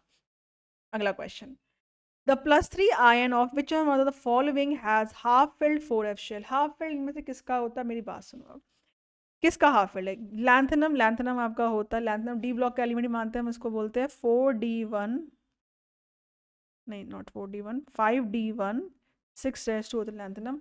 Lu जो है ल्यूटेनियम जो है ये आपका क्या होता है बेटा, ये आपका इसमें F फिल हो जाते हैं तो 4f14 होता है, 5d1 होता है, 6s2 होता है। एक्टीनियम जस्ट लाइक लैंथनम जो होती है इतना होता है, ये भी आपका डी ब्लॉक का एलिमेंट है। एक्टिनॉइड इसके बाद आते हैं, तो बस फर्क क्या होता है कि 6d से होगा, 6d1 होगा, 7s2 होगा। और Gd जो है ये इसमें होता है भाई, ये होता है 4f7, 5d1, 6s2। तो आपका Gd जो है गैडोलियम जो है वो आपका बेटा 4f7 होता है ना। तो इसलिए अगर क्वेश्चन में बोल रहा है आपको हाफ फिल्ड कौन सा है, तो हाफ फिल्ड आपका Gd है, f7 है, f7 का मतलब हाफ फिल्ड है, बाकी सारे जो है आपके या तो फुल फिल्ड है या उसमें D है ही, F है ही नहीं, तो ये है आपका हाफ फिल्ड। तो आंसर क्या होगा, आंसर होगा हमारा ऑप्शन नंबर सी। अगला question, in aqua solution EU2 plus ion जो है वो कैसा बिहेव करेगा। देखो बेटा, ये एक एलिमेंट जो है, ये एलिमेंट आपका बिलोंग करता है लैंथेनॉइड से। आपको पता है ये सारे के सारे जो है लैंथेनॉइड एलिमेंट जो है इनका +3 फॉर्म जो है, ये कॉमन ऑक्सीजन स्टेट है, ये मोस्ट स्टेबल फॉर्म होता है +3 में। तो हर कोई चाहता है +3 बनना, कोई भी किस फॉर्म में, चाहे वो Ce+4 हो कोई, या फिर Yb+4 कोई भी हो, वो सब चाहेंगे आपका +3 बनना। तो EuB+2 से चाहता है +3 बनना। अब +3 अगर बनना चाहेगा तो ऑब्वियसली बात है क्या हो रहा है, इसका ऑक्सीडेशन हो रहा है। तो अगर ये ऑक्सीडेशन करना चाहेगा अपना, तो इसका मतलब कैसा रिएजेंट है, जब खुद हो रहा है ऑक्सीडाइज, कैसा एजेंट होगा ये रिड्यूसिंग एजेंट होगा। किसी से इलेक्ट्रॉन लेगा, जिसको किसको इलेक्ट्रॉन देगा ना, इसको रिड्यूस कर देगा, अपना इलेक्ट्रॉन निकाल कर अपने को ऑक्सीडाइज करके किसको इलेक्ट्रॉन दे देगा, रिड्यूस कर देगा, तो एक रिड्यूसिंग एजेंट है। तो क्यों, क्योंकि ये +3 में जाना था, +3 फॉर्म में हर कोई जाना चाहेगा, कोई भी लैंथेनॉइड होगा वो +3 में ही जाना चाहता है। तो आंसर क्या होगा, आंसर होगा A option, a reducing agent. Next question देखते हैं। Cerium Z58 is an important member of the lanthanide, ठीक है। Which of the following statement about cerium is not correct, मतलब या incorrect। तो पहला ऑप्शन बोलता है the common oxidation state of cerium is +3 and +4। हाँ, सीरियम +3 +4 दोनों एग्जिस्ट करता है, देखा था हमने। सीरियम +3 तो स्टेबल होता ही होता, cerium +4 because cerium +4 has the nearest noble gas configuration, तो सीरियम +4 भी स्टेबल होता है अच्छा खासा। Cerium +4 act as an oxidising agent, बिल्कुल सही बात है बेटा। सीरियम +4 जो है वो इससे जाना जाता है सीरियम +3 में, तो खुद रिड्यूस होगा, तो इसका मतलब बिल्कुल ये ऑक्सीडाइजिंग एजेंट है, ये भी सही बात है। The +4 oxygen state of cerium is not known in solution, गलत है। +3 +4 दोनों सॉल्यूशन में मिलती है आपको, सीरियम की +3 और +4 दोनों की दोनों बेटा ऑक्सीजन स्टेट आपको सॉल्यूशन में मिल जाती है। तो आपका जो सी ऑप्शन है वो इनकरेक्ट स्टेटमेंट, गलत बोल रहा है, सी जो है वो हमारा सही आंसर है। नेक्स्ट क्वेश्चन देखते हैं। कंसिडर द फॉलोइंग स्टेटमेंट, पहला स्टेटमेंट जो है LaOH whole thrice least basic कह रहा है अमंग हाइड्रोक्साइड और लैंथेनॉइड। हाँ नहीं नहीं, हमें पता है लैंथेनम की अगर बात करें तो LaOH3 से जगह जाए LuOH3 तक, तो बेटा क्या होता है, साइज घटता है। जब साइज डिक्रीज करता है तो electron electron donated tendency decrease करेगी। और अगर ये डिक्रीज करेगी तो इसका मतलब ये हुआ कि बेसिक कैरेक्टर डिक्रीज करता है। तो बेटा बेसिक कैरेक्टर डिक्रीज करता है, तो इसका मतलब ये वाला जो है ये वाला होगा मोस्ट बेसिक, ना कि लीस्ट बेसिक। तो पहला स्टेटमेंट तो गलत बोल रहा है, गलत स्टेटमेंट है। दूसरा बोलता है जिरकोनियम हॉफनियम +4 वाला पोजेस ऑलमोस्ट सेम आयनिक रेडियम, बताया था मैंने, दे आर ट्विंस बोलते हैं इनको, क्योंकि बच्चों इनका जो साइज होता है ऑलमोस्ट सिमिलर होता है, बताया था। क्योंकि जिरकोनियम हॉफनियम में आगे एफ लॉग एलिमेंट आएंगे, एफ लॉग एलिमेंट आते हैं तो क्या होता है, तो ये होता है पुअर शील्डिंग इफेक्ट। तो इसीलिए बेटा इनका जो साइज होता है, इनका साइज ऑलमोस्ट सेम होता है। हॉफनियम का साइज बड़ा होना चाहिए था, पर बिकॉज ऑफ पूरा शील्डिंग इफेक्ट साइज जो होता है बिकॉज लैंथेनॉइड कॉन्ट्रैक्शन की वजह से शायद छोटा हो जाता है। तो ओवरऑल जो साइज हमारा हॉफनियम का होता है जिरकोनियम से मैच करता है। तो बेटा इसीलिए दोनों का जो साइज होगा वो ऑलमोस्ट बराबर होगा। तो आंसर बी सेकंड जो है सही बात कह रहा है। थर्ड बोल रहा है cerium +4 act as an oxidising agent, अभी बताया था बच्चों। जो सीरियम +4 है वो सीरियम +3 बनना चाहता है, मतलब खुद क्या होगा, खुद रिड्यूस होगा, मतलब इसका मतलब एक ऑक्सीडाइजिंग एजेंट है। तो सेकंड एंड थर्ड स्टेटमेंट दोनों ही सही बात कह रहा है। तो आंसर क्या होगा, आंसर होगा हमारा B option, second and third both are correct. अगला question, the highest oxygen state exhibited by transition metal कौन सबसे हाईएस्ट ऑक्सीजन स्टेट कौन सी शो करता है, तो Ru और OS, रुथेनियम और ऑस्मियम, याद है आपको, +8 शो करते हैं वो। मैंगनीज +7 शो करता है, लेकिन वो हाईएस्ट नहीं है। रुथेनियम ऑस्मियम जो है +8 शो करते हैं, सबसे मैक्सिमम शो करते हैं। सबसे मैक्सिमम कौन, सबसे मैक्सिमम +8, मतलब आंसर क्या होगा, आंसर हो जाएगा बेटा हमारा option number B +8। Next question देखते हैं, across the lanthanoid series the basicity of lanthanoid hydroxide क्या होगा। तो बताया था, हम जाते हैं LaOH होल थ्राइस से LuOH होल थ्राइस, साइज घटेगा, साइज घटेगा तो बेटा क्या होता है, इलेक्ट्रॉन डोनेटिंग टेंडेंसी आपकी डिक्रीज करती है, तो इसलिए क्या होगा, बेसिक करेक्टर क्या होता है बेटा, बेसिक करेक्टर आपका डिक्रीज करता है, तो बी ऑप्शन जो है सही आंसर है, डिक्रीज करता है। अगला क्वेश्चन बच्चों, अगला क्वेश्चन जो है बोलता है यूजफुल लैंथेनॉइड मेंबर पूछ रहा है कौन सा है, तो बेटा इसका आंसर जो है वो है सीरियम। सीरियम जो होता है यूज होता है बहुत जगह, जैसे कि टीवी में यूज होता है, it is also use in making alloy, it is also use for in many biological process. तो सीरियम जो है एक ऐसा एलिमेंट है लैंथेनॉइड का जिसका बहुत ही ज्यादा यूजेस होते हैं, तो आंसर हो जाएगा हमारा ऑप्शन नंबर ए। अगला question, Which of the following has got incompletely filled F shell? ठीक है, इनकम्प्लीट filled F shell किसका होता है, तो देखते हैं GD गैडोलिनियम। GD का बेटा अभी दिखा था हमने, कितना होता है ये होता है 4f7 5d1 6s2। लिथियम सबसे लास्ट का एलिमेंट होता है लैंथेनॉइड सीरीज का, इसका F भरा होता है 4f14 5d1 6s2। Lawrencium lawrencium lawrencium जो है, जैसे कि आपका लैंथेनम लैंथेनॉइड सीरीज में आपका Lu होता है तो लास्ट में आता है, वैसे बेटा एक्टिनॉइड सीरीज में लॉरेंशियम सबसे लास्ट में आता है, सबसे लास्ट में आता है, इसी वजह से क्या होता है, इसकी कॉन्फ़िगरेशन Lu से मैच करेगी सेम वैसे ही, ठीक है, उसके जैसा ही होगा कॉन्फ़िगरेशन में, तो बस 5f हो जाएगा, 5f14 561 और 7s2। और टैंटलम की बात करें तो बच्चे ये क्या होता है, ये इसकी कॉन्फ़िगरेशन जो होती है ये लुथेनियम के दो बाद में आता है, तो बेसिकली ये 4f14 होता है, 5d3 होता है और 6s2 होता है। तो किसका आप कह रहे हैं, किसका f इनकम्प्लीट है, आप देख सकते हैं कंप्लीट है कंप्लीट है कंप्लीट है, और इसका क्या है f इनकम्प्लीट है, तो आंसर क्या होगा, आंसर होगा हमारा option number word, option number ए गैडोलिनियम। गैडोलिनियम जो होता है इसका f जो होता है वो इनकम्प्लीट है। अगला क्वेश्चन देखते हैं, arrange the following increasing order of atomic number पे अरेंज करना है, तो एटॉमिक नंबर याद है लैंथेनॉइड सीरीज का पूछा है, तो निमोनिक थे ना उसके, क्या सीने पर नदियां प्रेम की समाई, ठीक है, तो क्या होगा, तो सीने पर नदियां प्रेम की, तो लैंथेनम तो होगा ही होगा, सीने मतलब सीरियम होगा, पर PR, नदियां एनडी ऑफ प्रेम, तो देखो भाई यही तो सीरीज थी वो, सीने पर नदियां प्रेम की समाई यूं गदगद तब दिल हुआ, है ना, ये सब जो निमोनिक्स थे ये याद करे थे, तो एटॉमिक नंबर भाई उसी के अकॉर्डिंग है, तो ए ऑप्शन जो है यहाँ पर वो सही आंसर होगा। अगला question, among the lanthanoid which was obtain bye synthetic method, बेटा सिंथेटिक देखो एक्टिनॉइड में तो बहुत सारे, एक्टिनॉइड में बहुत सारे हैं जो खुद सिंथेसाइज करे जो रेडियो एक्टिव होते हैं, लैंथेनॉइड में सिर्फ एक ही है, वो है कौन, वो प्रेम जो था PM। तो लैंथेनॉइड में बेटा PM जो होता है हमारा, ये एक ऐसा एलिमेंट है जो क्या है, जो आपका सिंथेटिक मेथड से बना है, आपने खुद बनाया है, नेचुरल एग्जिस्ट नहीं कर सकता, तो PM जो है बी ऑप्शन जो है ये इसका आंसर होगा इस क्वेश्चन का। अगला question, lanthanum is group with F block element because, चलिए लैंथेनम को कहता है F ब्लॉक में रखते हैं, क्यों, देखो लैंथेनम वैसे बिलोंग तो करता है D ब्लॉक से, लेकिन F ब्लॉक के एलिमेंट मानते हैं क्यों, पर कहते पर लैंथेनम को हम काउंट नहीं करते हैं ब्लॉक में, 14 एलिमेंट होते हैं, ब्लॉक 15 नहीं होते, तो प्रॉपर्टी काफी मैच करती है लैंथेनम की, लैंथेनम जो होता है इसकी प्रॉपर्टी काफी मैच करती है F ब्लॉक एलिमेंट से, क्योंकि इसी के बाद ही सारे शुरू होते हैं लैंथेनॉइड से मैच करते हैं, इसीलिए जो है लैंथेनम को आप ग्रुप कर सकते हो F ब्लॉक के साथ, लेकिन F में काउंट नहीं करते इसको, तो इसका आंसर क्या होगा बेटा, इसका आंसर बोला इट हैज पार्शियली F, नहीं F तो भरा ही नहीं होता इसके अंदर, it has both partially filled in F and D, नहीं नहीं नहीं F भरा ही नहीं होता, तो property of lanthanum are very similar to the elements of F4F और ब्लॉक, बिल्कुल सही, जो प्रॉपर्टी 4F की होती है वही प्रॉपर्टी लैंथेनम की भी होती है, ऑलमोस्ट सिमिलर होती है, तो क्या आंसर होगा, तो आंसर होगा हमारा ऑप्शन नंबर C, तो बेटा option C is our correct answer.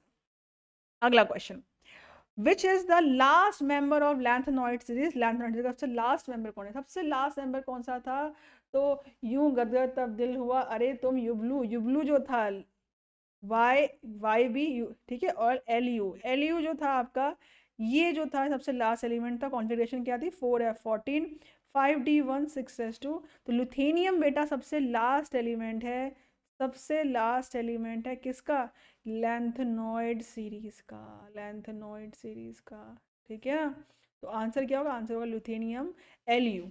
अगला question, knowing the chemistry of lanthanoid, ठीक है, इज ऑब्टेन, एलन जो है, एलन लैंथेनॉइड ओवरऑल लैंथेनॉइड जिसको बोलते हैं, इज डोमिनेटेड बाय +3, ठीक है, +3 करता है। Which of the following statement जो है हमारी इनकरेक्ट है। पहला बोलता है because of large size of एलन +3 ion the bonding in its compound is predominantly ionic character, ठीक है, सही बात कह रहा है, इनकरेक्ट नहीं है। The ionic size of Ln3+ जो है decreases in journal with increase, हाँ साइज जो है घटता है, डाउन द जाओगे अक्रॉस द पीरियड जाओगे एफ ब्लॉक में साइज छोटा होता है, बताया था मैंने आपको भी, साइज घटता है। Ln+ के कंपाउंड जनरली कलरलेस होते नहीं, ये गलत बात है, ये लाइन है एनसीईआरटी की। ट्राइवेलेंट आयन जो है they are generally coloured except Lu sorry, Lu को छोड़ के, मतलब लैंथेनम और लिथेनियम को छोड़ के, पहले और आखिरी वाले को छोड़ के बाकी सारे कलर्ड होते हैं लैंथेनॉइड सीरीज के। क्यों? क्योंकि सब में आपके f orbital incomplete, transition element में हम देखते हैं d इनकम्प्लीट होगा तो आपका कलर आएगा, और in the f block element in this lanthanoid series हम देखते हैं अगर f इनकम्प्लीट तो कलर आता है। तो बेटा अगर हम बात करें लैंथेनॉइड की, तो लैंथेनॉइड्स में याद रखिए ऑल ट्राइवेलेंट कटायन, मतलब Ln+3 जो है वो कलर्ड होते, लाइन है बेटा एनसीईआरटी की, ठीक है, पर और क्यों होते लिख लो, due to FF transition, due to FF transition. But यहाँ पर एक्सेप्शन है, एक्सेप्शन कौन है? एक्सेप्शन है आपका La3+ और Lu3+। क्यों भाई? क्योंकि बेटा La3+ तो आपको पता है 5D 4F तो होता ही नहीं है, 5D 0 हो जाएगा, 6S 0 हो जाएगा, सब 0 है तो इलेक्ट्रॉन F में है ही नहीं, तो कहाँ ट्रांजिशन करेगा। और Lu में बेटा 4F जो है वो 14 होता है, 5D 0 होगा, 6S 0 होगा, तो आप देखिए फुलफिल्ड है F फुलफिल्ड है, तो जब F फुलफिल्ड है तो आप खुद बताइए कैसे होगा ट्रांजिशन, ट्रांजिशन हो ही नहीं पाएगा, कलर आएगा ही नहीं। इसीलिए जो Lu और La है वो कलर शो नहीं करते, बाकी सारे ट्राइवेलेंट आयन जो है कलर शो करते हैं लैंथेनम के। तो आंसर क्या होगा? आंसर होगा हमारा ऑप्शन नंबर सी कि lanthanum +3 compound are colourless. No they are not colourless, they are generally coloured compound. अगला question, which of the following is a lanthanoid? देखो अभी बताया था मैंने Lu सबसे लास्ट में आता है, दिख रहा है मुझे Lu, तो कौन सा लैंथेनॉइड, कौन सा एलिमेंट लैंथेनॉइड बिलोंग कर रहा है? लास्ट वाला एलिमेंट जो है ये Lu, क्योंकि इसमें भाई ये वही तो है लुथेनियम। क्या होता है ये? लैंथेनॉइड का, लैंथेनॉइड सीरीज का लास्ट मेंबर है, लैंथेनॉइड सीरीज का लास्ट मेंबर है ये। आंसर क्या होगा? आंसर होगा ऑप्शन नंबर डी। अगला question, which of the following statement is not correct? इसमें से कौन सा स्टेटमेंट सही नहीं है? पहला बोल रहा है ये वाला कंपाउंड जो है, ए ऑप्शन जो कह रहा है, ये बोलता है ये वाला लेस बेसिक होगा इससे। तो मैंने बताया था बेसिसिटी, क्या बेसिसिटी डिक्रीज करती है एफ ब्लॉक में अक्रॉस द पीरियड। अगर LaOH3 की बात करें और LuOH3 की बात करें तो बच्चे आप लोग जानते हो जाएंगे तो बेटा साइज घटता है, साइज घटेगा घटेगा तो बेसिक करेक्टर आपका डिक्रीज करता है, डिक्रीज करता है। और ये वो इसका मतलब सबसे ये मोस्ट बेसिक होगा, this will be most basic and this will be least basic. तो बेटा आंसर क्या हो जाएगा? आंसर हो जाएगा ऑप्शन नंबर ए ही इनकरेक्ट है। ये बोल रहा है हमारा लैंथेनम हाइड्रोक्साइड जो है लीस्ट बेसिक है, नहीं, ये सबसे मोस्ट होता है। LuOH जो लिथियम हाइड्रोक्साइड है ये लीस्ट होता है।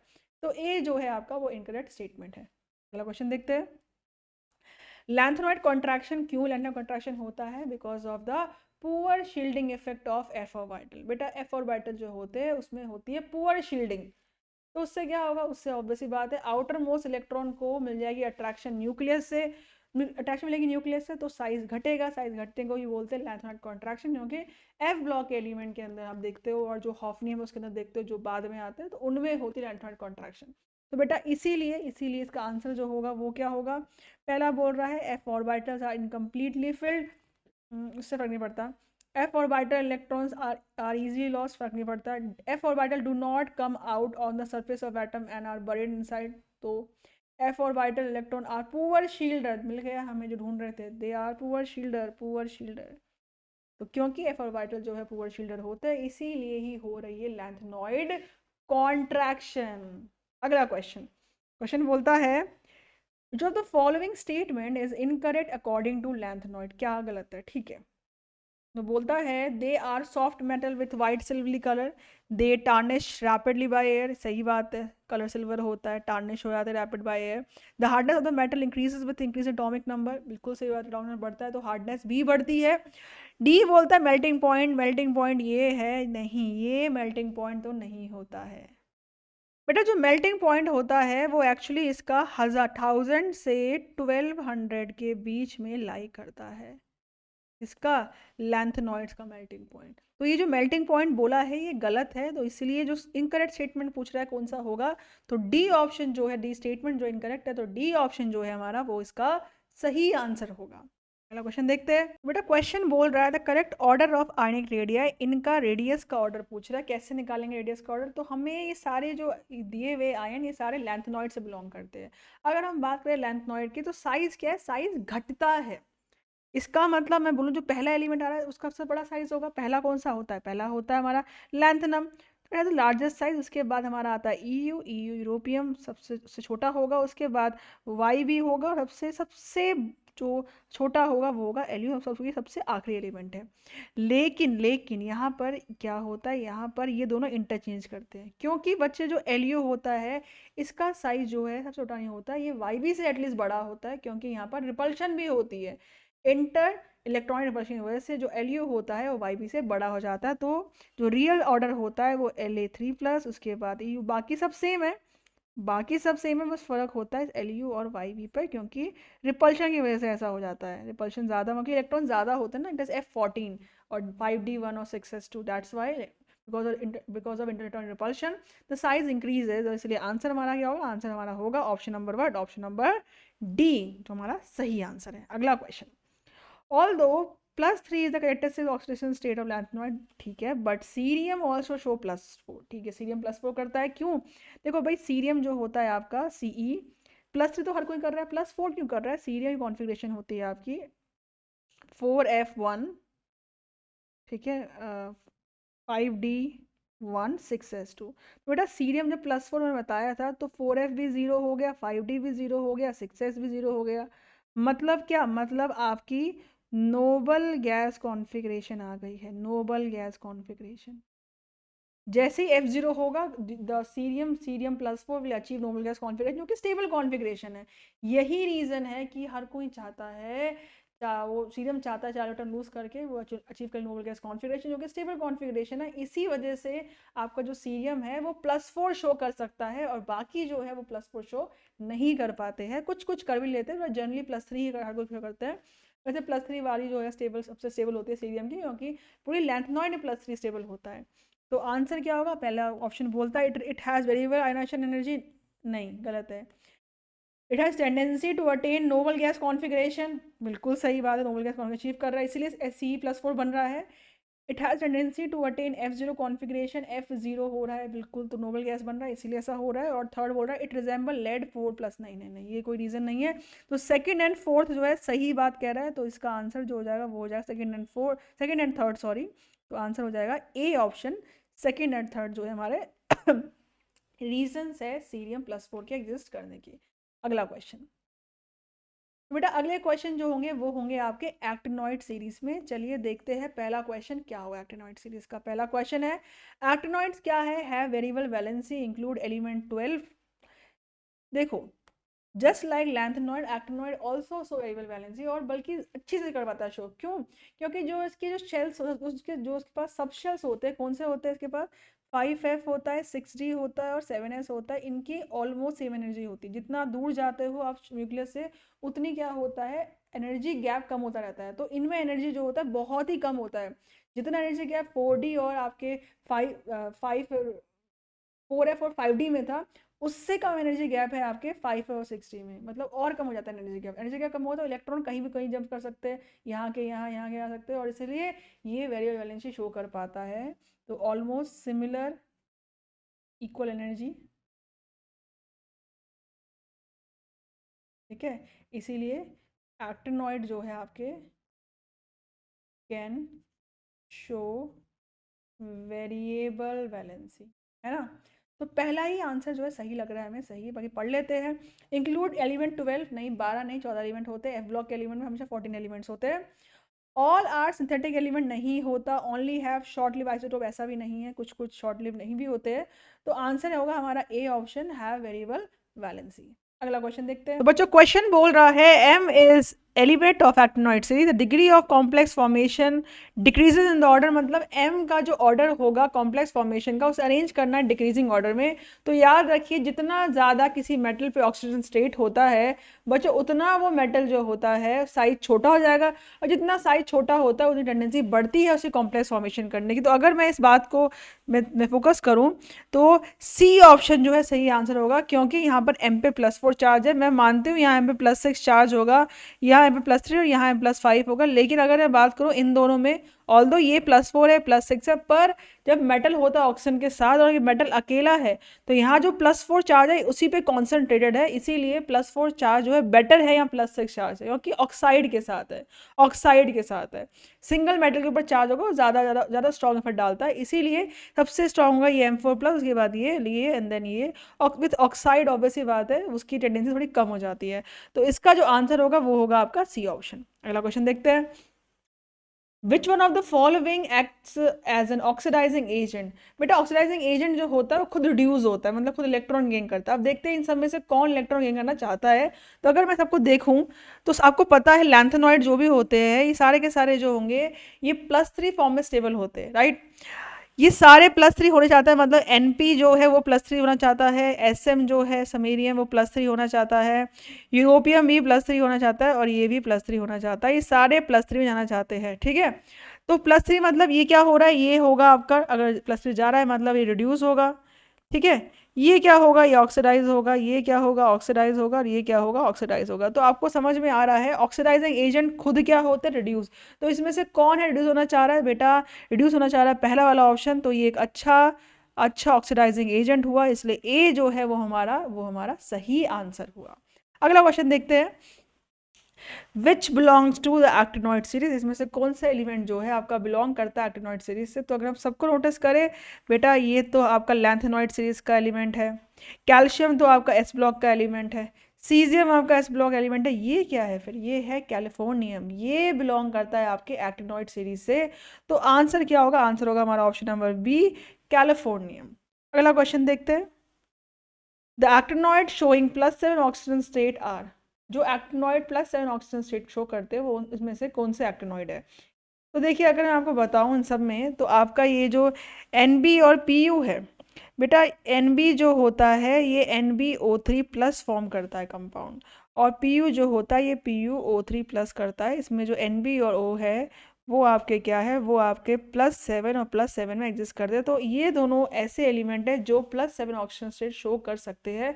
तो कौन सा ऐसे एक्टिनॉइड है जो +7 ऑक्सीजन स्टेट शो कर सकते हैं, आंसर आपके सामने। आंसर क्या होगा, आंसर होगा उसका option number C, because they are forming NbO3+ ion and also PuO3+ ion. आगे बढ़ते अगले क्वेश्चन पे। ट्रांसयूरेनिक एलिमेंट्स बिगिन विथ, ठीक है। अब ट्रांसयूरेनिक एलिमेंट क्या होते हैं, याद रखना ये वो एलिमेंट है जो यूरेनियम के बाद आते हैं और नेपच्यूनियम से स्टार्ट होते हैं। यूरेनियम के बाद आते हैं, यूरेनियम के बाद वाले, और ये स्टार्ट होते किससे, स्टार्ट होते हैं नेपच्यूनियम से, इसे याद रखिएगा। तो आपका जो आंसर होगा वो क्या हो जाएगा, वो हो जाएगा क्या, बिगिन विथ पूछा है, बिगिन विथ कहाँ से होते हैं स्टार्ट, तो बता दिए कहाँ से होते हैं स्टार्ट होंगे आपके नेपच्यून से, मतलब NV से स्टार्ट होंगे, तो मतलब आंसर आपका हो जाएगा ऑप्शन नंबर ए, NB। अगला क्वेश्चन देखते हैं। Which of the following is not an actinoid, में से कौन सा है कंपाउंड जो है, कौन सा है जो एलिमेंट जो एक्टिनॉइड नहीं है।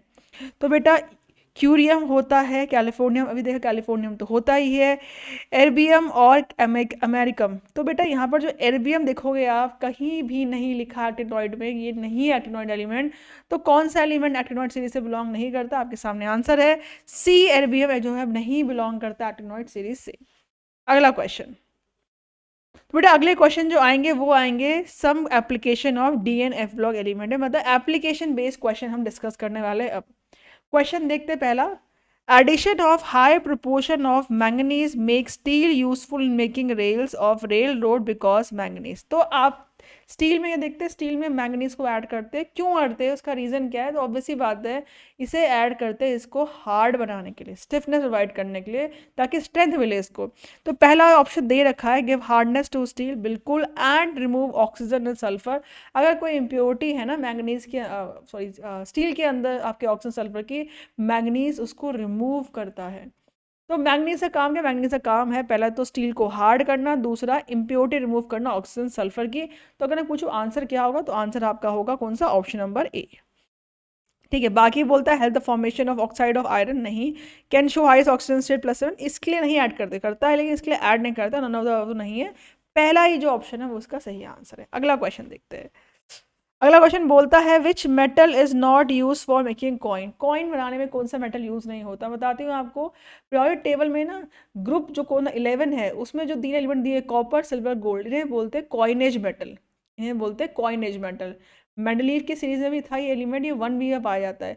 कॉइनेज मेटल क्या होते हैं, कॉइनेज मेटल वो होते हैं जो कॉइन बनाने में यूज होते थे पहले। अशरफियाँ सुना होगा आपने, तो उनकी अशरफियाँ बनती थी सिल्वर गोल्ड और कॉपर की, तो कॉपर सिल्वर गोल्ड को हम कहते हैं कॉइनेज मेटल, कॉइनेज कॉइन्स बनते हैं। तो यहाँ पर आप देखें निकल और टंगस्टन दोनों दे रखे हैं, तो निकल टंगस्टन दोनों ही वैसे यूज नहीं होते, दोनों ही है बोथ, ये दोनों ही आपके कॉइन बनाने में नहीं यूज होते, कॉपर सिल्वर गोल्ड यूज करते हैं हम। ठीक है, तो आंसर सी और डी दोनों होगा। ठीक है, अगला क्वेश्चन देखते हैं। Copper metal is not use, copper metal कहाँ यूज नहीं होता है, पहला बोलता है in taps and water connection. Taps में आप पता है कॉपर के टैप मिलते हैं, तो बिल्कुल वहाँ तो होता है use. As an alloy in high speed drill, यहाँ नहीं होता है यूज़। बाकी इलेक्ट्रिक मोटर कॉइल में आप कॉपर यूज़ करते हो, मोटर की कॉइल जो बनती है कॉपर की बनती है। और ब्रास जो है, ब्रास क्या होता है, ब्रास अलॉय है आपका किसका, कॉपर और जिंक का अलॉय होता है ब्रास, तो हाँ ब्रास में भी आप कॉपर यूज़ करते हो। तो कहाँ पर कॉपर यूज़ नहीं हो रहा है, तो कहाँ नहीं हो रहा है, कॉपर यूज़ नहीं हो रहा है यहाँ पर as an alloy in high speed drill. ठीक है, तो बी ऑप्शन जो होगा इस क्वेश्चन का सही आंसर होगा। अगला क्वेश्चन देखते हैं। Which of the following group of transition metal is called coinage metal, अभी मैंने बताया कौन से मेटल होते हैं जो मेटल कॉइन यूज होते हैं, कौन से थे, वो थे मेटल ग्रुप 11 के, वो कौन से थे, कॉपर था, सिल्वर था, गोल्ड था। तो ये 3 मेटल ऐसे हैं जिनको हम बोलते हैं कॉइनेज मेटल, क्योंकि इनसे जो है आपके कॉइन बनते थे। तो इसलिए जो आंसर होगा वो हमारा ऑप्शन नंबर क्या, option number A will be our answer. तो आपका ए ऑप्शन जो है इस क्वेश्चन का सही आंसर है, कॉइनेज मेटल। अगला question, which statement is correct, ठीक है। Cadmium rods are used in atomic reactor to slow down nuclear reaction, हाँ कैडमियम होती है, बिल्कुल कैडमियम रॉड हम यूज़ करते हैं न्यूक्लियर रिएक्शन में यूज़ करते हैं, एटॉमिक रिएक्टर में यूज़ करते हैं उसको स्लो करने के लिए। Cadmium is a good absorber of neutron, बिल्कुल सही है, कैडमियम जो है ऑब्जॉर्व करता है न्यूट्रॉन को, तो इसीलिए यूज़ होता है ये कहाँ पर, न्यूक्लियर रिएक्शन में। तो दोनों स्टेटमेंट में एक ही बात कह रहा है और दोनों ही सही बात कह रहा है। और कैडमियम सल्फाइड यूज पिगमेंट, बिल्कुल कैडमियम सल्फाइड को एज पिगमेंट भी यूज़ करते हैं हम। तो बेटा ए बी सी तीनों ही स्टेटमेंट यहाँ पर सही है, और क्योंकि तीनों स्टेटमेंट सही है तो आंसर क्या होगा, आंसर होगा ऑल ऑफ द अबव। तो भाई हम डी ऑप्शन को मार्क करते हैं, D option all of the above जो है हमारे इस क्वेश्चन का सही आंसर है। आगे बढ़ते हैं, अगला question, which lanthanoid compound is use as a pigment, as a pigment इनमें से कौन सा लैंथेनॉइड कंपाउंड आप यूज करते हो, तो आपने पढ़ा होगा क्या, जो आपका सीरियम था, सीरियम यूज होता है कहाँ पर, इन टेलीविजन, हीरियम यूज होता है अलॉय, सीरियम यूज होता है इन द बायोकेमिकल प्रोसेस। और सीरियम इसके अलावा बच्चे सीरियम आपका यूज होता है पॉलिशिंग के लिए, सीरियम की जो सीरियम ऑक्साइड की जो है पॉलिशिंग करते हैं ग्लास में, ग्लास को पॉलिश करने के लिए हम CeO2 का यूज़ करते हैं, क्योंकि ये एक पिगमेंट होता है जिसको जो ग्लास में शाइनिंग लेकर आता है। तो अगर मैं बोलूँ कि कौन सा लैंथेनॉइड कंपाउंड हम यूज़ करते हैं तो पिगमेंट, तो आंसर होगा CeO2, हम ग्लास पॉलिशिंग करते हैं इससे। तो ए जो है इस ऑप्शन का, इस क्वेश्चन का सही आंसर होगा। अगला question, silver halide are use in photography because they are, बेटा सिल्वर हलाइड जो होते हैं उन्हें हम यूज़ करते हैं फोटोग्राफी में, AgBr AgCl सुना होगा, क्यों यूज़ करते हैं, क्योंकि ये होते हैं लाइट सेंसिटिव। जब भी हम AgBr को यूज़ करेंगे और इसको लाइट देंगे, HU देंगे, तो ये Ag और Br2 में टूट जाएगा, ठीक है। और अगर हमारे पास AgCl है तो ये भी ब्रेक हो जाएगा Ag और Cl2 में। तो क्योंकि बेटा ये जो कंपाउंड है silver compound usually light sensitive होते हैं, तो ये ब्रेक हो जाते हैं, और ये इसीलिए यूज़ होते हैं फोटोग्राफी में बेटा आपका सिल्वर का कंपाउंड जो है यूज़ होता है, ताकि वो ब्रेक होके आपको सिल्वर दे, और फिर सिल्वर जो है फोटोग्राफी में आपका यूज़ करते हो।